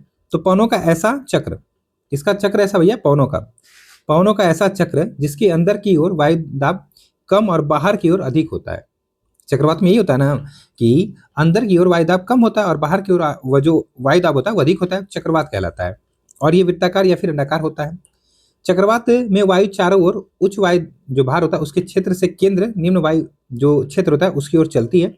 पृथ्वी के घूर्णन के कारण ये उत्तरी गोलार्ध में घड़ी सुई के विपरीत दिशा में तथा दक्षिणी गोलार्ध में घड़ी सुई के अनुसार चलती है। इतनी चीजें आपका इंट्रो में हो गई। ठीक है, अब बात हम लोग करेंगे यहाँ पे शीतोष्ण कटिबंधीय चक्रवात की। इसकी उत्पत्ति उसके कारण क्या देख लेते हैं। देखिए शीतोष्ण कटिबंधीय चक्रवात की उत्पत्ति तथा प्रभाव क्षेत्र शीतोष्ण कटिबंधीय है, जैसे वही आपका 35 से 65 डिग्री के मध्य अक्षांश दोनों आपके गोलार्धों में। ये चक्रवात उत्तरी गोलार्ध में केवल शीत ऋतु में आते हैं, ऊपर हम लोग देखा था, परंतु दक्षिणी गोलार्ध में जल का अधिक भाग होने के कारण वर्ष भर आते हैं, पूरे वर्ष भर चलते रहते हैं। इनकी उत्पत्ति को ध्रुवीय व ताग्र सिद्धांतों द्वारा समझा जा सकता है। इस सिद्धांत के अनुसार शीतोष्णकटिबंधीय चक्रवातों की उत्पत्ति दो विभिन्न ताप या आर्द्रता वाली जो वायु राशियां उनके विपरीत दिशा में आकर मिलने से होती है। वही मैं बता रहा था कि जो एयर मासेस होती हैं जब वो दो विपरीत दिशा मतलब विपरीत क्वालिटी की होगी, गुड़ की होगी, माफ करिए क्वालिटी कह रहा हूं, गुड़ की होगी, जब ये आपस में टकराएंगी मिलेंगी तो इस प्रकार का चक्रवात आपका बनता है। ठीक है, कम तापमान या तथा आर्द्रता वाली वायु राशि ध्रुवीय प्रदेशों से तथा अधिक तापमान तथा आर्द्रता वाली वायु राशि उपोष्णकटिबंधीय से आती है। ये दोनों वायु राशियां लगभग 60 डिग्री अक्षांश पर एक दूसरे के संपर्क में आती हैं और यहाँ के ध्रुवीय वाताग्र का निर्माण करते हैं और यही चक्रवात उत्पत्ति के कारण होते हैं। ठीक, अब इनकी तीन अवस्थाएं होती हैं। इनकी तीन अवस्था होती है, जैसे प्रारंभिक अवस्था होती है, एक आपका बाल्य अवस्था होती है, एक प्रौढ़ावस्था होती है। तो इस तरीके से अवस्था भी जान गए। और ये चक्रवात बेसिकली देखा दक्षिणी गोलार्ध में पछुआ पवनों के साथ 40 से 60 डिग्री अक्षांशों के मध्य पूरे वर्ष चलते रहते हैं, लेकिन उत्तरी गोलार्ध में ये केवल शीत ऋतु में बहते हैं। ठीक है, तो इस तरीके से ये चीजें आप लोग यहाँ पे थोड़ा सा क्या कर सकते हैं तो याद रख सकते हैं। ठीक, तो इस तरीके से प्रश्न हो गया। ठीक, अब यहाँ पे क्या है, उत्तर प्रदेश में मृदा अपरदन से प्रभावित क्षेत्रों का वर्णन कीजिए। तो ये उत्तर प्रदेश का मैंने इसलिए ऐड कर दिया है ताकि आप लोग कहीं यहाँ पे जो प्रश्न थे वो आप लोग समझ सके। ठीक है, क्योंकि पहले इसी में उत्तर प्रदेश आता था ना, 2023 से लगवा है ना, तो इस तरीके से ये प्रश्न मैंने इसी में रख लिया इसीलिए। ठीक है, अब यहाँ पे अगला प्रश्न है कि ज्वालामुखी उद्गार, ठीक है, एक सेकेंड, हाँ, ज्वालामुखी के उद्गार के कारणों की विवेचना कीजिए तथा उसके लावा के निक्षेपण से बने जो स्थल रूप होते हैं उनका आपको वर्णन करना है। ठीक है, तो आइए समझते हैं। सबसे पहले हम लोग यहाँ पे बात करेंगे वही इंट्रो में आपका ज्वालामुखी की। तो सबसे पहले अगर देखा जाए जो ज्वालामुखी है उसकी अगर बात करें यहाँ पे, देखिए ज्वालामुखी क्या होता है, तो भूपटल एक सेकंड यहाँ पे, एक सेकंड दीजिएगा मुझे। हाँ चलिए, देखिए ज्वालामुखी भूपटल के वे छिद्र होते हैं जिनसे होकर गर्म लावा, गैस, चट्टानों के टुकड़े युक्त गर्म पदार्थ पृथ्वी के धरातल पर प्रकट होते हैं। तो बेसिकली ज्वालामुखी यही होता है। ज्वालामुखी उद्गार के कारण निम्नलिखित हैं, आइए देखते हैं। जैसे भूगर्भ में अत्यधिक ताप का होना जो लावा और पृथ्वी के आंतरिक कोर के कारण होता है। इनमें जैसे इसमें क्या होता है, तो नाभिकीय क्रियाएं भी सम्मिलित होती हैं तथा इन सबसे उष्मा की ऊर्जा के रूप में उत्पत्ति होती है। दूसरा, भूभाग कमजोर होना प्लेट विवर्तनीय सिद्धांत के अनुसार प्लेटों का क्षरण संरक्षण प्लेटों की गतिशीलता के कारण होता है। इन सब प्रक्रियाओं में क्रस्ट कई जगह से कमजोर हो जाता है जिससे अंदर की जो उष्मा है लावा के रूप में आपका बाहर निकल जाती है। ठीक है, गैसों की उत्पत्ति इसमें मुख्यतः जलवाष्प की अधिकता होती है जो कि दबाव बनाकर ऊपर की ओर निकलने को प्रेरित करती है। ठीक है, भूकंप भी पृथ्वी के क्रस्ट को कमजोर करता है। ज्वालामुखी विस्फोट के बाद लावा, ठीक है, अर्थात कह सकते हैं मैग्मा के निक्षेपण से बने स्थल वस्तुतः लावा ज्वालामुखी के अंदर का पदार्थ है और ये वाष्पित तो होता है। जब ये बाहर निकलता है तो मैग्मा कहलाता है। ठीक, लावा से निर्मित स्थलाकृति ज्वालामुखी के आंतरिक भाग में होती हैं। बाएं भाग में स्थलाकृति मैग्मा निर्मित होती हैं। कहने का मतलब यहाँ पे लावा से निर्मित स्थलाकृति ज्वालामुखी के आंतरिक भाग में बनती है। ठीक, कोई पे ठंडा हो जाएगा या किसी कारण जम जाएगा तो स्थलाकृति अंदर ही बना देगा। जब बाहर निकल जाता है जो स्थलाकृति बनती है वो मैग्मा द्वारा निर्मित होती है। अतः लावा निर्मित अंतः स्थलाकृतियां इस प्रकार है, जैसे कि बैथोलिथ, जो आपका बैथोलिथ होता है, सबसे बड़ी अग्नि चट्टान बनती है इससे। लैकोलिथ, तो गहराई में पाई जाने वाली चट्टानें इससे बनती है। ठीक है, और फिर क्षैतिज दिशा में फैली संरचनाएं हैं जैसे कि आपका लेपोलिथ, आपका फैकोलिथ, सील व डाइक हो गए। ठीक है, तो ये सब अंतर बन रही है। यहाँ पे देखिए प्रश्न की मांग को भी तो हमें समझना है ना। यहाँ पे प्रश्न क्या कह रहा था, ज्वालामुखी उद्गार के कारणों की विवेचना कीजिए तथा उसके लावा के निक्षेपण से, मैग्मा से नहीं कह रहा, लावा के निक्षेपण से बने स्थल के रूप में वर्णन करना, तो इसलिए वो अंदर बन रहा है। ठीक है, उपरोक्त विवरण से यह स्पष्ट है कि ज्वालामुखी के निर्माण में कई कारकों की भूमिका है। ज्वालामुखी स्थलाकृति के निर्माण में भी महत्वपूर्ण भूमिका निभाती है। ठीक, चलिए अगला आपके यहाँ पे प्रश्न क्या कह रहा है देखा जाए। कह रहा है कि हिंद महासागर के संसाधनों के शोषण और उपयोग से जुड़ी, ठीक है, उपयोग से जुड़ी विभिन्न जो पारिस्थितिकीय समस्या उन पर प्रकाश आपको डालना है। तो यहाँ पे देखा जाए सबसे पहले हिंद महासागर प्रायद्वीपीय भारत के दक्षिण में स्थित है। तो ये इस तरीके से अगर मैप आप बना सकते तो और अच्छा हो जाएगा। इस तरीके से ये हिंद महासागर है। ठीक है, ये हिंद महासागर हो गया। इस तरीके से बताने की कोशिश कर रहा है यहाँ पे। यह समुद्री परिवहन की दृष्टि से काफी महत्वपूर्ण है। वर्तमान समय में इसलिए यह निम्नलिखित समस्याओं का सामना कर रहा है। कौन कौन सी, जैसे ग्लोबल वार्मिंग और बढ़ता जल स्तर, पर्यावरण प्रदूषण, पारिस्थितिकी संकट अर्थात जैव विविधता की क्षति, पारिस्थितिकी संरचना में परिवर्तन। यहाँ पे वही चीजें पूछ रहा है यहाँ पे कि विभिन्न पारिस्थितिकी समस्या पर प्रकाश डालना। तो ये विभिन्न प्राकृतिक समस्या हो गई। अब इनको हम थोड़ा सा देखेंगे, जैसे कि हिंद महासागर में या हिंद महासागर के संसाधनों के शोषण और उपयोग से महासागरीय पारिस्थितिकी सर्वाधिक प्रभावित होता है। इनमें से निम्नलिखित शामिल जैसे कि समुद्री खाद्य श्रृंखला, प्रवाल संरचनाएं, पारिस्थितिकी विशेष रूप से जैव विविधता, तापमान में वृद्धि, सैलिनिटी बढ़ जाती है, समुद्र तटीय जैव विविधता तथा मैंग्रोव, समुद्री घास शैवालों पर प्रभाव इसका पड़ता है, समुद्री द्वीप, समुद्र तटीय राज्यों पर प्रभाव इसका पड़ता है। अगर देखा जाए तो ये समस्या जो है बेसिकली जन्म लेती हैं और ये अंतर संबंधित प्रकृति की ही होती हैं। जैसे प्रवाल और खाद्य श्रृंखला जैव विविधता के आधार है, तापमान व लवणता पारिस्थितिकीय तंत्र का निर्माण करते हैं, पर्यावरण प्रदूषण से ग्लोबल वार्मिंग बढ़ता है और यह पुनः समुद्री जलस्तर को मतलब एक तरह से बढ़ाकर इन समस्त कारकों को प्रभावित करके पारिस्थितिकीय संकट को उत्पन्न करता है। अब इससे देखा जाए जैसे कि जीव का आवास खराब हो जाएगा, यहाँ पे समुद्री जीव की मृत्यु होने लगेगी, तटीय जो मानव सभ्यता वो संस्कृति वो उसका भी विनाश होने लगेगा, ये सब प्रभावित होती है। तो उपरोक्त जो विवरण है इससे यह स्पष्ट होता है कि हिंद महासागर के संसाधनों की शोषण और दोहन ने विभिन्न पारिस्थितिकी समस्या को जन्म दिया है। तो इस तरीके से प्रश्न है, ये बहुत अच्छे प्रश्न है। यहाँ पे आप लोग इस चीजों को समझेंगे और क्या करेंगे, थोड़ा सा नोट्स वगैरह बनाएंगे तो आई होप कि आपके मेंस तैयार हो जाएगा, मतलब होने लगेंगे। ठीक है, चलिए अब यहाँ पे यहाँ पे थोड़ा सा देख लीजिएगा विपरीत प्रवास क्या है। कोविड-19 लॉकडाउन के दौरान उत्तर प्रदेश की अर्थव्यवस्था और सामाजिक जो व्यवस्था है उस पर इसका क्या प्रभाव पड़ा है। ठीक है, प्रवास की बात यहाँ पे हो रही है बेसिकली। अब यहाँ पे कह रहा है कि जो उच्च पर्वतीय क्षेत्र होते हैं, समझिएगा बात को, उच्च पर्वतीय क्षेत्र में स्थल रूपों को आकार प्रदान करने में हिमनदों की भूमिका का वर्णन आपको करना है। जो उच्च पर्वतीय क्षेत्र है उसमें जो स्थल रूप है ना, उसको आकार प्रदान करने में जो हिमनद है, जो ग्लेशियर है, उनकी क्या भूमिका आपको बताना है। देखिए अगर बात करें यहाँ पे थोड़ा सा हम लोग, तो ध्रुवीय तथा पर्वतीय क्षेत्र में हिमनद प्रमुख एक विशिष्ट आपका क्या है, तो फेनोमिना है। यहाँ नदी की भांति हिमनद भी अपर्दन, परिवहन व मतलब तथा निक्षेप का कार्य करते हैं। ठीक है। हिमनद अपनी अपर्दन तथा निक्षेपण प्रक्रियाओं के द्वारा विभिन्न प्रकार की स्थलाकृतियों का निर्माण करते हैं। हिमनद गतिशील बर्फ है, जो कि गुरुत्वाकर्षण के कारण ढलान के साथ साथ धीमी गति से आगे बढ़ता है। और हिमनद से निर्मित स्थलाकृतियां निम्नलिखित हैं। अब यहाँ पे बेसिकली बात हो रही है हिमनद से निर्मित जो स्थलाकृतियां, जैसे हिमवीवियर बनता है। हिमनद का जल तीव्र ढाल से नीचे धरातल की ओर उतरता है, तब ऊपरी भाग में गति अधिक होती है तथा धरातल के पास कम। इससे दरारें पड़ जाती हैं, जिन्हें हिमवीवियर कहते हैं। पहला याद रखिएगा, ये पहला याद रखिएगा। ठीक है। दूसरा आपका यहाँ पे बर्ग झुंड, ये क्या होता है, घाटी हिमनद का ऊपरी सिरा जब हिम क्षेत्र से बाहर निकल जाता है, तो वहां पे इसका निर्माण होता है। ठीक है। हिम गोहर क्या होता है, तो देखा जाए तो यहाँ पे हिमनद के अपर्दन से बनी ऐसी स्थलाकृतियां जो दूर से अर्धगोलीय रंगमंच अथवा गहरी सीट वाली आराम कुर्सी जैसी दिखाई देती हैं, इसका निर्माण हिम रेखा के निकट होता है। श्रृंग कब बनता है, चौथा देखते हैं हम लोग, श्रृंग कब बनता है। तो यहाँ पे जब कई हिम आपके गवर्ज होते हैं उच्च पर्वतीय भागों में या भागों के चारों ओर से काटना आरंभ कर देते हैं, तो वहां बीच में एक नुकीली चोटी का निर्माण होता है, इसे श्रृंग कहते हैं।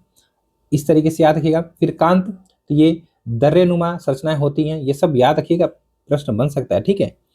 फिर आपका यहाँ पे छठा देखा जाए तो कंघी नुमा वर्ण एक बनता है, कंघी नुमा वर्ण। ठीक है। तो जब एक पर्वतीय घटक के दोनों ढालों पर हिमनदियां अनेक हिम गह्वर बना देती हैं, तो इसका निर्माण आपका होता है कंघी नुमा वर्ण का। हिमनद क्षेत्र जो हिमनद द्रोणी है तथा द्रोणी झील, इसको समझते हैं। देखिए अगर बात करें तो हिमनद द्रोणी तथा द्रोणी झील हिमानियों द्वारा अपने तल का आकर्षण करने से हिमनद द्रोणी का निर्माण होता है और ये घाटी जल में भर जाती है। ठीक है। तो द्रोणी झील की उत्पत्ति होती है। फ्योर्ड क्या होता है, फ्योर्ड के बारे में प्रश्न बना था एक बार। फ्योर्ड क्या होता है, देखिए फ्योर्ड जो हिमानी द्रोणी होती है ना, हिमानी द्रोणी समुद्र के पास बनती है, वह समुद्र जल से भर जाती है, इसे फ्योर्ड कहते हैं। ठीक है। इसके बाद देखा जाए नौवां यहाँ पे, तो यू आकार की घाटी बनती है, किससे, हिमनद से।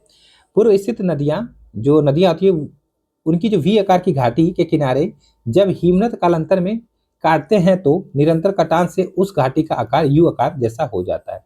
ठीक है।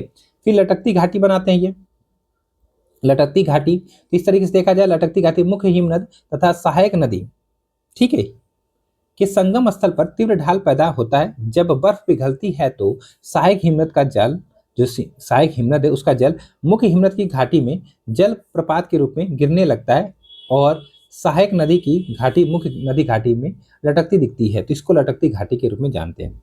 यहाँ पे एक है आपका भंड क्या, शिला। तो एक तरीके से अपघर्षण के कारण बने ऐसे उभार जिसमें एक ओर हल्का व चिकना ढाल तथा दूसरी ओर तीव्र व उबड़ खाबड़ ढाल है, उसे आपका भंड शिला कहते हैं। उपरोक्त विवरण से यह स्पष्ट होता है या हो जाता है कि उच्च पर्वतीय क्षेत्रों में स्थल रूपों को आकार प्रदान करने में हिमनदों की महत्वपूर्ण भूमिका है। ठीक इस तरीके से चीजें हो सकती हैं। ठीक है। चलिए इसके बाद आपका यहाँ पे देखा जाए अगला प्रश्न हम लोग देखते हैं यहाँ पे क्या कह रहा है। अगला आपका है कि मलिन बस्तियों, जो आपकी मलिन बस्तियां हैं, उसमें मूलभूत नागरिक सुविधाओं के विकास हेतु नगर नियोजन की भूमिका पर टिप्पणी आपको यहाँ पे करना है। तो सबसे पहले अगर बात करें यहाँ पे थोड़ा सा मूलभूत नागरिक सुविधाओं में निम्नलिखित सम्मिलित इस प्रकार, जैसे कि नागरिक सेवाएं देखा जाए यहाँ पे थोड़ा सा, जैसे स्वास्थ्य, सफाई व आवास, पोषण, पेयजल, ऊर्जा उपभोग, सुरक्षा, शिक्षा, गुणवत्तापूर्ण जीवन, विभिन्न प्रकार की जो कनेक्टिविटी है। ठीक। तो इस तरीके से अगर देखा जाए तो वस्तुतः नियोजन का मूल उद्देश्य संसाधनों का आवंटन इस प्रकार करना कि वह सामाजिक लक्ष्य की प्राप्ति में सहायक हो। भारत सरकार के समावेशी विकास की नीति का लक्ष्य मलिन बस्तियों का संरचनात्मक परिवर्तन कर उन्हें शहरी मूलभूत सुविधाओं से युक्त करना है। ठीक है। अब यहाँ पे मलिन बस्तियां जो होती है उनके लक्षण देखा जाए यहाँ पे, तो देखिए लक्षण में अगर देखा जाए तो जैसे घनी आबादी होती है, नैतिक मनोवृत्ति का अभाव होता है, सार्वजनिक सेवाओं से वंचित होते हैं। जैसे घनी आबादी, तो बच्चों के लिए खेलकूद व मनोरंजन हेतु जगह की कमी होती है, प्रदूषित वातावरण यहाँ पे होता है, स्वास्थ्य और विपरीत प्रभाव यहाँ पे पड़ता है। नैतिक मनोवृत्ति का अभाव, जैसे कि बाल अपराध यहाँ पे पनपता है, वेश्यावृत्ति पनपती है, मादक पदार्थों का व्यापार होता है, सार्वजनिक सेवाओं से वंचित हो जाते हैं, जैसे पक्की सड़क व सुनियोजित जो आपका नालियां उसका अभाव होता है, कच्चे मकान होते हैं, स्वच्छता का भी अभाव यहाँ पे देखने को मिलता है, सार्वजनिक शौचालय का अभाव होता है। अतः नगर नियोजन द्वारा मलिन बस्तियों की समस्या का समाधान संभव है। इस दिशा में कदम उठाते हुए उत्तर प्रदेश सरकार ने मलिन बस्ती पुनर्वास को नगरीय विकास जो अभिकरण है उससे संबंध किया, जिसके तहत आवास, स्वास्थ्य, कनेक्टिविटी तथा साफ सफाई इत्यादि पर जोर दिया जा रहा है। ठीक है, ताकि इन बस्तियों में रहने वाले लोगों के जीवन को गुणवत्तापूर्ण व एवं गरिमापूर्ण बनाया जा सके। ठीक है, इस तरीके से याद रखिएगा। ठीक, चलिए इसके बाद अगर देखा जाए थोड़ा सा यहाँ पे क्या कह रहा है। ठीक, चलिए देखते हैं। चलिए, तो प्रश्न यहाँ पे क्या कह रहा है कि भारत में जनजातियों के सशक्तिकरण में मूल जो बाधाएं हैं उनका परीक्षण हमें करना है। ठीक है, तो आइए देखते हैं। सबसे पहले, जनजातियों की अपनी विशिष्ट संस्कृति और इतिहास होता है। वे भारतीय समाज के अन्य वंचित वर्गों की भांति अपर्याप्त राजनीतिक प्रतिनिधित्व, अर्थात मतलब एक तरह से राजनीतिक प्रतिनिधित्व, आर्थिक वंचना और सांस्कृतिक भेदभाव के शिकार रहे हैं। इनके सशक्तिकरण से संबंधित मूल बाधाएं निम्नलिखित हैं। आइए देखते हैं। जैसे कि जनजातियों के सशक्तिकरण में बाधाएं क्या है, तो प्राकृतिक संसाधनों पर नियंत्रण की राज्य की जो प्रकृति है, ठीक, जैसे ब्रिटिश से ही मतलब ब्रिटिश काल से ही लेकर अब तक सरकार की यह जो प्रवृत्ति रही है, जिससे यह जनजातीय अपने मूल वनवासी जीवन से कट जाती है। ठीक है, दूसरा शिक्षा का अभाव, फिर तीसरा आपका विस्थापन व पुनर्वास, फिर आपका स्वास्थ्य एवं पोषण की समस्या, पारंपरिक जीवन पद्धति व आधुनिक समस्या जो संसाधन है या संस्थाएं उनके मध्य टकराव। तो वास्तव में जनजातियों के सशक्तिकरण में मुख्य बाधा इनको वनवासी जीवन से काटने का प्रयास करना और इनमें आधुनिक जो संस्थाएं हैं उसके प्रति सकारात्मक रवैये का ना होना। इसका दुष्प्रभाव यह होता है कि विविधता मूलक जनजातीय संस्कृति का विनाश होता है तथा इसके पहचान का संकट उत्पन्न होता है, या मतलब इनके पहचान का संकट उत्पन्न होता है। विकास की नीतियों के कारण इनको पुनर्वास और प्रवास की समस्या जो होती है उनको झेलना पड़ता है। हालांकि स्वतंत्रता के बाद भारत सरकार ने इनकी विविधता है और पहचान के अधिकार को समझा तथा इनको संरक्षित कर अपनी संस्कृति को जीने हेतु कई संवैधानिक व विधिक प्रावधान किए हैं। साथ ही आधुनिक संस्थाओं को इनके ऊपर लादने की जो प्रवृत्ति है उसको भी कम किया है। ठीक है, इस तरीके से याद रखिएगा। अब यहाँ पे हेरिटेज आर्ट की बात हो रही, क्या है, पर्यटन संभावनाओं की दृष्टि से उत्तर प्रदेश में इसके महत्व को रेखांकित कीजिएगा। यूपी का प्रश्न है, मैंने यहाँ पे डाल दिया। ठीक है, आप लोग देख लीजिएगा। ठीक, अब यहाँ पे कह रहा है कि उन भौगोलिक कारकों की व्याख्या कीजिए जिन्होंने शरणार्थियों को उत्तर प्रदेश के विभिन्न भागों में बसने के लिए आकर्षित किया है। तो अच्छा प्रश्न है ये भी। ठीक है, इसको देख लीजिएगा, यूपी का प्रश्न है ये। अब यहाँ पे फिर से बात करते हैं हम लोग उष्णकटिबंधीय चक्रवात की उत्पत्ति। उष्णकटिबंधीय चक्रवातों की जो उत्पत्ति है सागरीय भागों पर होती है एवं स्थलीय भागों पर पहुंचते ही ये तूफान धीरे धीरे क्षीण होकर खत्म हो जाते हैं। कारण सहित स्पष्ट कीजिए। कई बार मैं समझा चुका हूँ। दरअसल क्या होता है कि जो उष्णकटिबंधीय चक्रवात होता है वो जो ऊर्जा होती है वो जो जल निकाय वहीं से पाता है, जैसे ही स्थल निकाय पे आता है उसकी ऊर्जा क्षीण हो जाती है और वो खत्म हो जाता है। तो आइए समझ लेते हैं, इसको लिखना है ना, हमें लिख रहा है। ठीक है, तो सबसे पहले अगर देखा जाए यहाँ पे थोड़ा सा, तो उष्णकटिबंधीय चक्रवात कर्क व जो मकर रेखा है उसके बीच उष्णकटिबंधीय जो क्षेत्र होता है उसमें उत्पन्न होते हैं। ये भयंकर तूफानों से युक्त होते हैं। हिंद महासागर में इन्हें चक्रवात, अटलांटिक क्षेत्र में हरिकेन तथा ऑस्ट्रेलिया में इन्हें बीरी कहते हैं। बहुत बेसिक इंट्रो है ये चक्रवात बड़े पैमाने पर विनाश करते हैं। वस्तुतः ये चक्रवात दो व्यापारिक पवनों के मिलने से उत्पन्न होते हैं जो अंत उष्णकटिबंधीय अभिसरण क्षेत्र ITCZ तल पर मिलते हैं। इनका स्वरूप निम्नलिखित है। आइए देखते हैं स्वरूप इनकी अगर बात करें तो मध्य में निम्न वायुदाब और बाह्य में उच्च वायुदाब होता है। ठीक है, इनकी उत्पत्ति महासागरों के तट पर अधिक होती है क्योंकि विस्तृत क्षेत्र होता है तथा तापमान यहाँ पे 27 डिग्री से अधिक होता है। ऊर्ध्वाधर पवनों की गति में अंतर उत्पन्न होता है। निम्न वायुदाब वाला क्षेत्र रहता है। समुद्री तट पर हवाओं का जो अपसरण होता है वो होता है। उष्णकटिबंधीय चक्रवात महासागरीय तटों पर विनाश लाते हैं, लेकिन स्थल की ओर बढ़ने पर इनकी उष्मा व जो आर्द्रता है उसकी शक्तियां क्षीण हो जाती हैं, जिससे ये कमजोर पड़ जाते हैं तथा साथ ही अन्य वातावरणीय प्रतिरोध भी इन्हें छिड़ करते हैं। इस प्रकार यह स्पष्ट होता है या हो जाता है कि उष्णकटिबंधीय चक्रवात की उत्पत्ति सागरीय भागों पर होती है और यह स्तरीय भागों पर पहुंचते ही तूफान धीरे धीरे छिड़ होकर खत्म हो जाते हैं। ठीक है, अब यहाँ पे उत्तर प्रदेश की लघु सिंचाई परियोजना को उदाहरण सहित हमें यहाँ पे क्या करना है, तो विवरण प्रस्तुत करना है। तो इस तरीके से यूपी स्पेशल का प्रश्न है, यहाँ पे देख लीजिएगा आप लोग। ठीक है, देख लीजिएगा आप लोग यहाँ पे। ठीक, इसके बाद कुछ प्रश्न और देखा जाए यहाँ पे।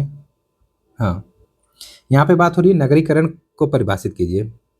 बढ़ते नगरीकरण से उत्पन्न समस्याओं की विवेचना कीजिए। सबसे पहले समझते हैं नगरीकरण। तो नगरीकरण सामाजिक संरचना में परिवर्तन से संबंधित है। यह एक प्रक्रिया है जहां ग्राम्य संरचना नगर बनने की ओर बढ़ती है। इस प्रक्रिया में निम्नलिखित परिवर्तन आपके होते हैं, जैसे कि सामाजिक व आर्थिक संबंध जो होते हैं ना, सामाजिक व आर्थिक संबंधों में परिवर्तन होता है। अनौपचारिक संबंधों का औपचारिक संबंधों में परिवर्तन होता है। प्राथमिक समूह का द्वितीयक समूह में परिवर्तन होता है। किंग्सले डेविस के शब्दों में अगर देखा जाए, नगरीकरण खेतिहर समाज का औद्योगिकरण समाज में परिवर्तन की एक प्रक्रिया है। अब बढ़ते नगरीकरण से उत्पन्न जो समस्या हो रही है, आइए देखते हैं यहाँ पे बढ़ते नगरीकरण से उत्पन्न जो समस्या है। जैसे पहली समस्या यहाँ पे देखा जाए तो कृषि भूमि का कम जो होता है, मतलब एक तरह से कृषि भूमि कम होते जा रही है, मतलब कृषि भूमि का कम होने जाना। ठीक है, जंगलों की कटाई, पर्याप्त निवेश की जरूरत, शहरों में प्रवास की समस्या, नियोजन प्रबंधन, पर्यावरणीय चुनौतियां, सामाजिक सेवाओं की गुणवत्ता, पेयजल प्रबंधन, आवास की समस्या, रोजगार की समस्या। ठीक है, बढ़ता जनघनत्व, स्लम बढ़ जाता है, सामाजिक समस्या जैसे अपराध, गंदगी, यौन अपराध, मादक द्रव्य का सेवन आदि, ये सब जो समस्याएं उत्पन्न होती हैं। वस्तुतः यहाँ पे देखा जाए तो नगरीकरण जो है ये बदलती सामाजिक संरचना से संबंधित होने के कारण उपयुक्त समस्याओं को बढ़ाता है। ऐसा इसलिए क्योंकि नगर नियोजन एवं सक्षम संस्थाएं अभी भी पर्याप्त विकसित नहीं हुई हैं। साथ ही ग्रामीण समुदाय की नगरीकरण की ओर बढ़ती प्रवृत्ति यहाँ जन दबाव को बढ़ाती है। अतः तीव्र नगरीकरण से अधिक जन दबाव, पेयजल समस्या, परिवहन में जाम, सामाजिक आर्थिक समस्या इत्यादि जन्म लेती है। इन नगरीय समस्याओं के मूल में जन घनत्व एवं अपर्याप्त नगर नियोजन शामिल है। ठीक, अब यहाँ पे देखिए गंगा के मैदान में ग्रामीण अधिवासियों की प्रकार व क्षेत्रीय जो वितरण है उनकी विवेचना करना है। तो ये हम लोगों ने ऊपर देखा था, आप लोगों को मैंने ये देखिए रिपीट किया, डिटो प्रश्न रिपीट किया। ठीक है, पढ़ा चुका हूँ। ठीक है, डिटो प्रश्न ये रिपीट कर रहा है आदम। अब यहाँ पे अगला प्रश्न देखा जाए क्या कह रहा है, देखिए वही सब पैटर्न है। अब यहाँ पे कह रहा है अगला जो प्रश्न है कि वायु अपर्दन तथा जो आपका निक्षेपण होता है क्रिया द्वारा निर्मित भू आकृति का वर्णन कीजिए। ये ज्योग्राफी का बहुत अच्छा प्रश्न है कि वायु अपर्दन के द्वारा और जो अपर्दन होता है, मतलब अपर्दन के तथा निक्षेपण के कारण जो भू आकृतियां बनती हैं उनका आपको वर्णन करना है। तो सबसे पहले यहाँ पे हम लोग क्या देखेंगे, अपर्दन की बात, वायु अपर्दन की बात करेंगे। तो वायु अपनी गतिशीलता के कारण भूपृष्ठ पर अपर्दन, परिवहन और निक्षेपण का कार्य करती है। वायु अपर्दन व निक्षेपण के जरिए पृथ्वी पर विभिन्न प्रकार की स्थलाकृतियां यहाँ पे निर्माण होता है। अपर्दन द्वारा निर्मित स्थलाकृतियां आइए देख लेते हैं। यहाँ पे इंसेलबर्ग बनता है, छत्रशिला बनता है, ज्यूगेन बनता है, आपका यारडांग बनता है, आपका वातग्रत बनता है। ये सब प्री में हम लोगों ने काफी अच्छे से पढ़ा, लेकिन मेंस का यहाँ पे नजरिया बदल जाता है क्योंकि इनको लिखना होता है। ये देखिए अपर्दन, यहाँ पे थोड़ा सा कंफ्यूजन मत रखिए, ये कैसे बन रहे हैं, ये अपर्दन द्वारा बन रहे हैं। यहाँ पे ये अपर्दन के द्वारा निर्मित है, किसके द्वारा भैया, ये अपर्दन के द्वारा निर्मित है। ठीक है, और ये देखिए निक्षेपण के द्वारा जो स्थलाकृति बनती है, निक्षेपण के द्वारा वायु के निक्षेपण के द्वारा जो अपर्दन होता है। ठीक है, वायु द्वारा निक्षेपण द्वारा निर्मित स्थलाकृति है, जैसे कि आपका लायोस बनता है। ठीक है, चीन वाला लायोस मैदान है ना, बालका स्तूप बनता है, बरखान बनता है। ठीक है, अब यहाँ पे एक एक पॉइंट देख लेते हैं। जैसे इंसेलबर्ग की अगर मैं बात करूँ क्या आता है, तो इंसेलबर्ग देता है मरुस्थलीय प्रदेशों में या मरुस्थलीय प्रदेशों से संबंधित जहाँ अवशिष्ट जो सैलपिंड है या ऊंचे ऊंचे टीले होते हैं जो अपर्दन के कारण अलग से दिखते हैं। ठीक है, ये हो गया। यारडांग की बात करें तो यह स्थलाकृति कोमल सैलो के अपर्दित होकर उड़ जाने के बाद ऊंची कठोर सैलो से निर्मित स्थलाकृति होती है। लाओस की बात करें तो यह निक्षेपित धूल के कणों से बनी स्थलाकृति होती है। बालुका स्तूप की बात करें तो पवन द्वारा लाए गए जो रेत होते हैं उनके छोटे छोटे कणों या टोकरियों की बालुका स्तूप कहलाती है।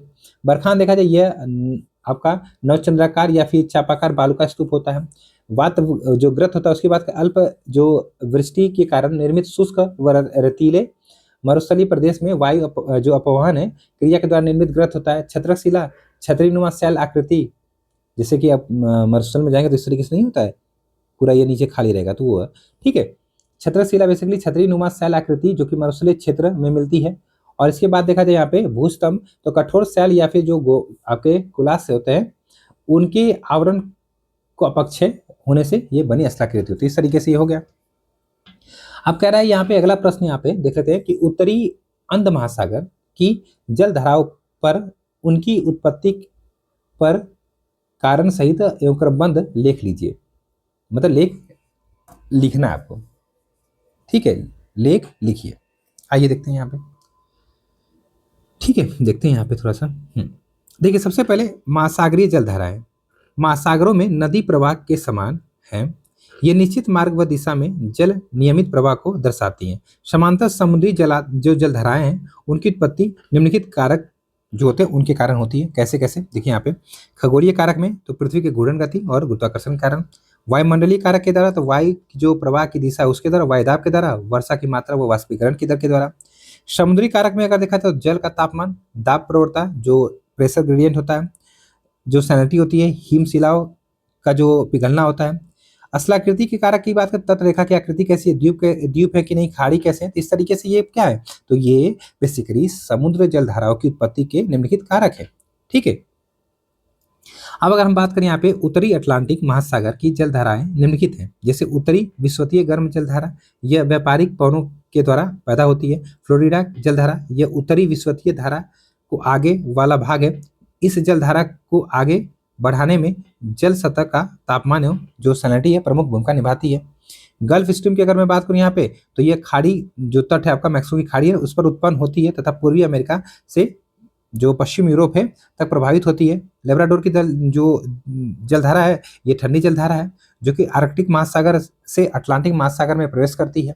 ठीक है, इसके साथ साथ देखा जाए पूर्वी जो ग्रीनलैंड की धारा है, ठीक है, यह भी एक ठंडी जलधारा है तथा ताप प्रेरित जल धारा का उदाहरण है। इस प्रकार ये जलधाराएं आपस में जुड़ी होती हैं। इनके जुड़ने के स्थल पर विशिष्ट वातावरण का निर्माण होता है जहां मत्स्य पालन उद्योग सर्वाधिक विकसित होता है। कहने का मतलब जहां पे गर्म जलधारा और ठंडी जलधारा मिलती है, आपको पता है वहां पे मत्स्य पालन क्षेत्र ज्यादा होगा, क्योंकि जो आपके मछलियों के खाने के लिए जैसे कि भोजन होता है वो पर्याप्त यहाँ पे आ जाता है। ठीक है, इस तरीके से याद रखिएगा। अब यहाँ पे अगला जो प्रश्न क्या कह रहा है देखा जाए थोड़ा सा, कह रहा है कि महासागरों में ऊर्जा संसाधन तथा भारत के तटीय क्षेत्र में उनकी संभावनाओं की समीक्षा यहाँ पे मतलब समीक्षात्मक व्याख्या करना है आपको। ठीक है, तो सबसे पहले अगर हम बात करें यहाँ पे महासागरों में ऊर्जा संसाधन के रूप, तो महासागरों में ऊर्जा संसाधन के रूप की अगर मैं बात करूँ तो किस रूप में, ऊर्जा जो है ज्वार ऊर्जा के रूप में, तरंग ऊर्जा के रूप में, थर्मल ऊर्जा के रूप में, आपका यहाँ पे कैथलेट्स के रूप में, जीवाश्म ईंधन के रूप में। तो इस तरीके से देखा जाए वस्तुतः नवीकरणीय ऊर्जा है उसकी प्राप्ति एवं पर्यावरण हितैषी ऊर्जा की मांग ने महासागरीय ऊर्जा की ओर लोगों का ध्यान खींचा है। महासागरों में ऊर्जा क्षमता हमारी वर्तमान आवश्यकताओं से कहीं अधिक है। भारत में सागरीय जो ऊर्जा है उसकी संभावनाएं अत्यधिक है। उदाहरण देखा जाए तो तरंग ऊर्जा की कुल सैद्धांतिक क्षमता लगभग आपका 40,000 मेगावाट, वहीं महासागरीय थर्मल ऊर्जा का रूपांतर देखा जाए तो आपका लगभग आपका इतना लगभग यहाँ पे 1,80,000 मेगावाट है। वर्तमान में Beijing, Kandla, Mumbai, high basin, Andhra तटीय इकाई इत्यादि समुद्र ऊर्जा प्राप्ति स्थल के रूप में मुक्त चिन्हित है। भारत में मुंबई हाई बेसिन और आंध्र तटीय क्षेत्र जीवाश्म ईंधन प्राप्त, यहाँ पे जीवाश्म ईंधन जो प्राप्त किया जा रहा है। वहीं अन्य सागरीय ऊर्जाओं की प्राप्ति हेतु कांडला, बेजिंग, अंडमान और निकोबार द्वीप समूह में मॉडल इकाई बनाई गई है, यह बनाई जा रही है। ठीक है, नवीकरणीय ऊर्जा जो होती है, नवीकरणीय ऊर्जा लक्ष्यों की प्राप्ति हेतु भारत सरकार इस दिशा में प्रयास भी कर रही है। वस्तुतः भारतीय तटीय क्षेत्र में संभावनाएं मौजूद है, जैसे कच्छ की खाड़ी और खंबात की खाड़ी में ज्वारीय ऊर्जा की आदर्श दशाएं मौजूद है, लेकिन इन ऊर्जा संभावनाओं की प्राप्ति में आने वाली बाधाओं को राजीव रंजन सिंह समिति की रिपोर्ट के आधार पर समझा जा सकता है। जैसे कि जो समिति की रिपोर्ट आई थी, समिति ने समुद्री ऊर्जा के दोहन युग क्षमता के पुनर्मूल्यांकन पर जोर दिया है।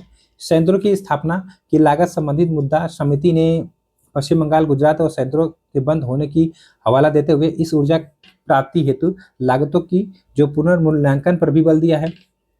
पर्यावरणीय प्रभाव और पारिस्थितिक स्थिरता के संबंध में भी यहाँ पे अनुमान लगाने का सुझाव दिया है। शोध और विकास में निवेश बढ़ाने की अनुशंसा की है। वस्तुतः अगर देखा जाए कुल मिला जुला के पूरा जो निष्कर्ष देखा जाए तो भारत में तटीय क्षेत्रों में इनकी क्षमताओं का होना सिद्ध है, लेकिन दोहन योग्य प्रौद्योगिकी और निवेश के अभाव के कारण भारत अभी मतलब भारत अपनी इस ऊर्जा की जो संभावता पर्याप्त रूप से उपभोग नहीं कर पा रहा है। ठीक है, तो इस तरीके से चीज़ों को समझिएगा।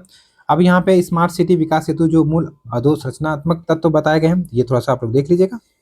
ठीक है, अब यहाँ पे एक प्रश्न ये है कि भूमंडलीय ऊष्मा पर टिप्पणी करना, आपको जो ग्लोबल वार्मिंग होती है ना उसके बारे में आपको यहाँ पे समझाना है। ठीक है, ग्लोबल वार्मिंग के बारे में तो बेसिकली देखा जाए भूमंडलीय ऊष्मन वह प्रक्रिया जिसमें बड़ी हुई ग्रीन हाउस गैसों की मात्रा के कारण वैश्विक तापमान में सतत वृद्धि होती है।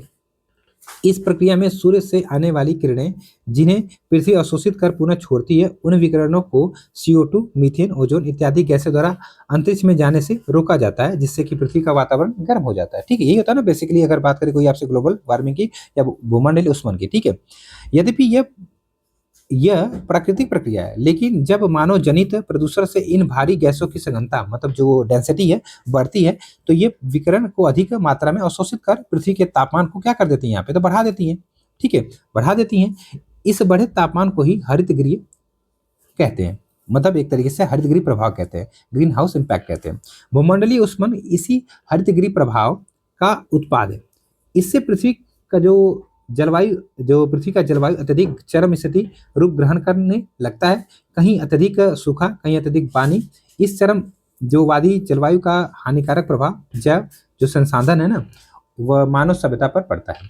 इसके नियंत्रण हेतु क्योटो संधि के रूप में विश्वव्यापी पहल की गई है। साथ ही सरकारें भी ग्रीन इकोनॉमी, सतत विकास जैसी अवधारणाओं को एक तरह से आप देखा है क्रियान्वित करने पर जोर दे रही है। ठीक है, इस तरीके से याद रखिएगा। बाकी यूपी का प्रश्न है। ठीक है, अब यहाँ पे एक और प्रश्न यहाँ पे देख लेते हैं, ज्वालामुखी, भूकंप और सुनामी आपस में कैसे संबंधित है। ठीक है, ज्वालामुखी, भूकंप और सुनामी आपस में कैसे संबंधित है। ज्वालामुखी उद्गार के संभावित जो कारण है, सभी कारणों पर यहाँ पे प्रकाश डालना। देखिए, प्लेट विवर्तनीय सिद्धांत के अनुसार इनके आपसी संबंधों की व्याख्या की जाती है। आपको पता है जब प्लेट टेक्टोनिक थ्योरी पढ़ेंगे तो आप पता चलेगा कि जहाँ पे ज्वालामुखी आता है, भूकंप कैसे आता है, सुनामी कैसे आ सकती है, तो इनका संबंध है। ठीक है, तो यहाँ पे कह रहा है कि प्लेट विवर्तनीय सिद्धांत के अनुसार इनके आपसी संबंधों की व्याख्या की जाती है। साथ ही कमजोर क्रस्ट वाले भाग जहाँ एस्नोस्फेयर होता है की ताकतें प्रभावी होती हैं, वे भी इनके आपसी संबंध को स्पष्ट करते हैं। अतः इनको अंतर संबंधित करने वाले जो सिद्धांत है यहाँ पे इस प्रकार है। जैसे पृथ्वी के ऐसे क्षेत्र जो कमजोर क्रस्ट से संबंधित है, यहाँ एस्नोस्फेयर की उष्मा जो मैग्मा है के कारण बाहर निकलने की ताकत लगाता है। प्लेट विवर्तनीय है, जहाँ प्लेटों की आपसी संचरण से घर्षण टूट-फूट चलती रहती है। जैसे कि पश्चिम प्रशांत महासागर की अगर मैं बात करूँ, जिसको रिंग ऑफ फायर कहते हैं, अग्नि वाला क्षेत्र है, इनके अंतर संबंधित क्षेत्र को के स्पष्ट उदाहरण है। जैसे ज्वालामुखी चाहे समुद्र के बाहर हो या अंदर, ये जब मैग्मा को बाहर निकालते हैं तो इसमें या इससे जो प्रकंपन उठता है वह भूकंप होता है। ठीक है, और समुद्र के अंदर यही प्रकंपित जो भूमि होती है उच्च ऊर्जा वाली लहरें उत्पन्न करती है, जिनकी ऊंचाई अधिकतम होती है। इन्हीं अत्यधिक ऊंचाई वाली लहरों को सुनामी कहते हैं। कितने अच्छे तरीके से यहाँ पे क्या कर दिया, तो सबको कनेक्ट कर रहा है। ठीक है, ज्वालामुखी उद्गार के कारण क्या है, आइए थोड़ा समझते हैं ज्वालामुखी उद्गार के कारण क्या है। ठीक है, देखिए ज्वालामुखी उद्गार के कारण की अगर मैं बात करूं तो पृथ्वी के अंदर एस्नोस्फेयर में विद्यमान मैग्मा इसकी उष्मा प्रेशर कुकर की तरह होते हैं, जो दुर्लभ जो क्रस्ट होता है उसको फोड़कर बाहर निकलने की प्रेरित रहते हैं। ठीक है, भूकंप जो प्लेट विवर्तनीय से उत्पन्न होते हैं वे भी ज्वालामुखी को प्रेरित करते हैं या प्रेरित होते हैं। एस्नोस्फेयर में जलवाष्प की उपस्थिति, इन्हीं कारणों से भूभाग का कमजोर होना और पृथ्वी के आंतरिक भाग में नाभिकीय गतिविधियां। तो इस तरीके से प्रश्न हो गया। अब ये मुझे लग रहा है आखिरी प्रश्न होगा ये। ठीक है, ये आखिरी प्रश्न है, इसको भी देख लेते हैं हम लोग यहाँ पे। ये क्या कह रहा है कि महासागरीय जो आपकी यहाँ पे धाराएं हैं उनकी उत्पत्ति के लिए उत्तरदायी कारकों का उल्लेख कीजिए और जो अंध महासागर है उसकी जल धाराओं का नाम बताइए। ठीक है, देख लेते हैं। देखिए, महासागरीय जो धाराएं होती हैं, महासागरों का एक प्रकार की मतलब कह सकते हैं महासागरीय धाराएं महासागरों का एक प्रकार का परिवहन तंत्र है, जिसमें एक निश्चित दिशा में बहुत अधिक दूरी तक महासागरीय जल की एक राशि जो होती है, जैसे कि निश्चित तापमान, निश्चित सैलिनिटी वाली जो होती है, एक तरह से राशि प्रवाह होती है। ठीक है, इसी प्रवाह को महासागरीय धाराएं कहते हैं। कितनी अच्छी परिभाषा हो गई किसकी, महासागरीय धाराओं की।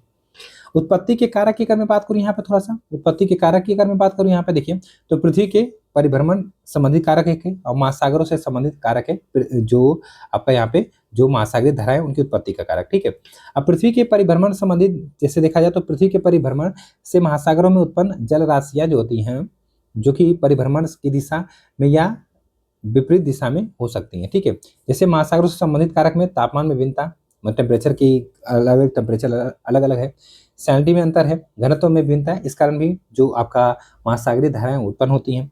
अब यहाँ पे अंध महासागर में जो बेसिकली आपकी धाराएं पाई जाती हैं, मतलब कि ओशन करंट, उनकी बात कर लेते हैं तो आपकी अंटार्कटिक प्रवाह है, वेंगुला प्रवाह है, ब्राजील की जलधारा है, दक्षिण विश्वतीय जलधारा है, गल्फ स्ट्रीम है, उत्तरी अटलांटिक प्रवाह है, कनारी जलधारा है, उत्तर विश्वतीय जलधारा है, प्रतिकूल विश्वतीय जलधारा है, लेब्राडोर है, ग्रीनलैंड की जलधारा है, फॉकलैंड की जलधारा है। ठीक है, इस तरीके से हो गया। तो लगभग यहाँ पे देखा जाए 1.5 घंटे में कोशिश मेरी रही है कि लगभग 2023 तक, 2018 से लेके आपका 23 तक जितने भी प्रश्न थे भूगोल के, हम लोगों ने यहाँ पे सॉल्व कर लिया है, मेंस के हैं ये सब। ठीक है, आई होप कि आपको पसंद आएगा। अगर इसको आप लोग अच्छे से सपोर्ट करेंगे तो कोशिश मेरी रहेगी कि इसी तरीके से कंपाइल कर करके हर साल का, और मतलब कि लगभग 18 से 23 तक का भूगोल, इतिहास, संस्कृति जो होती है, आर्ट एंड कल्चर जो हो गया, इंडियन सोसाइटी हो गई, ठीक है, इनके प्रश्न मैं आप लोग को प्रोवाइड करा दूँ। ठीक है, तो चलिए फिर आज का लेक्चर ये तक, देखिए इसको और कमेंट जरूर करिएगा। धन्यवाद।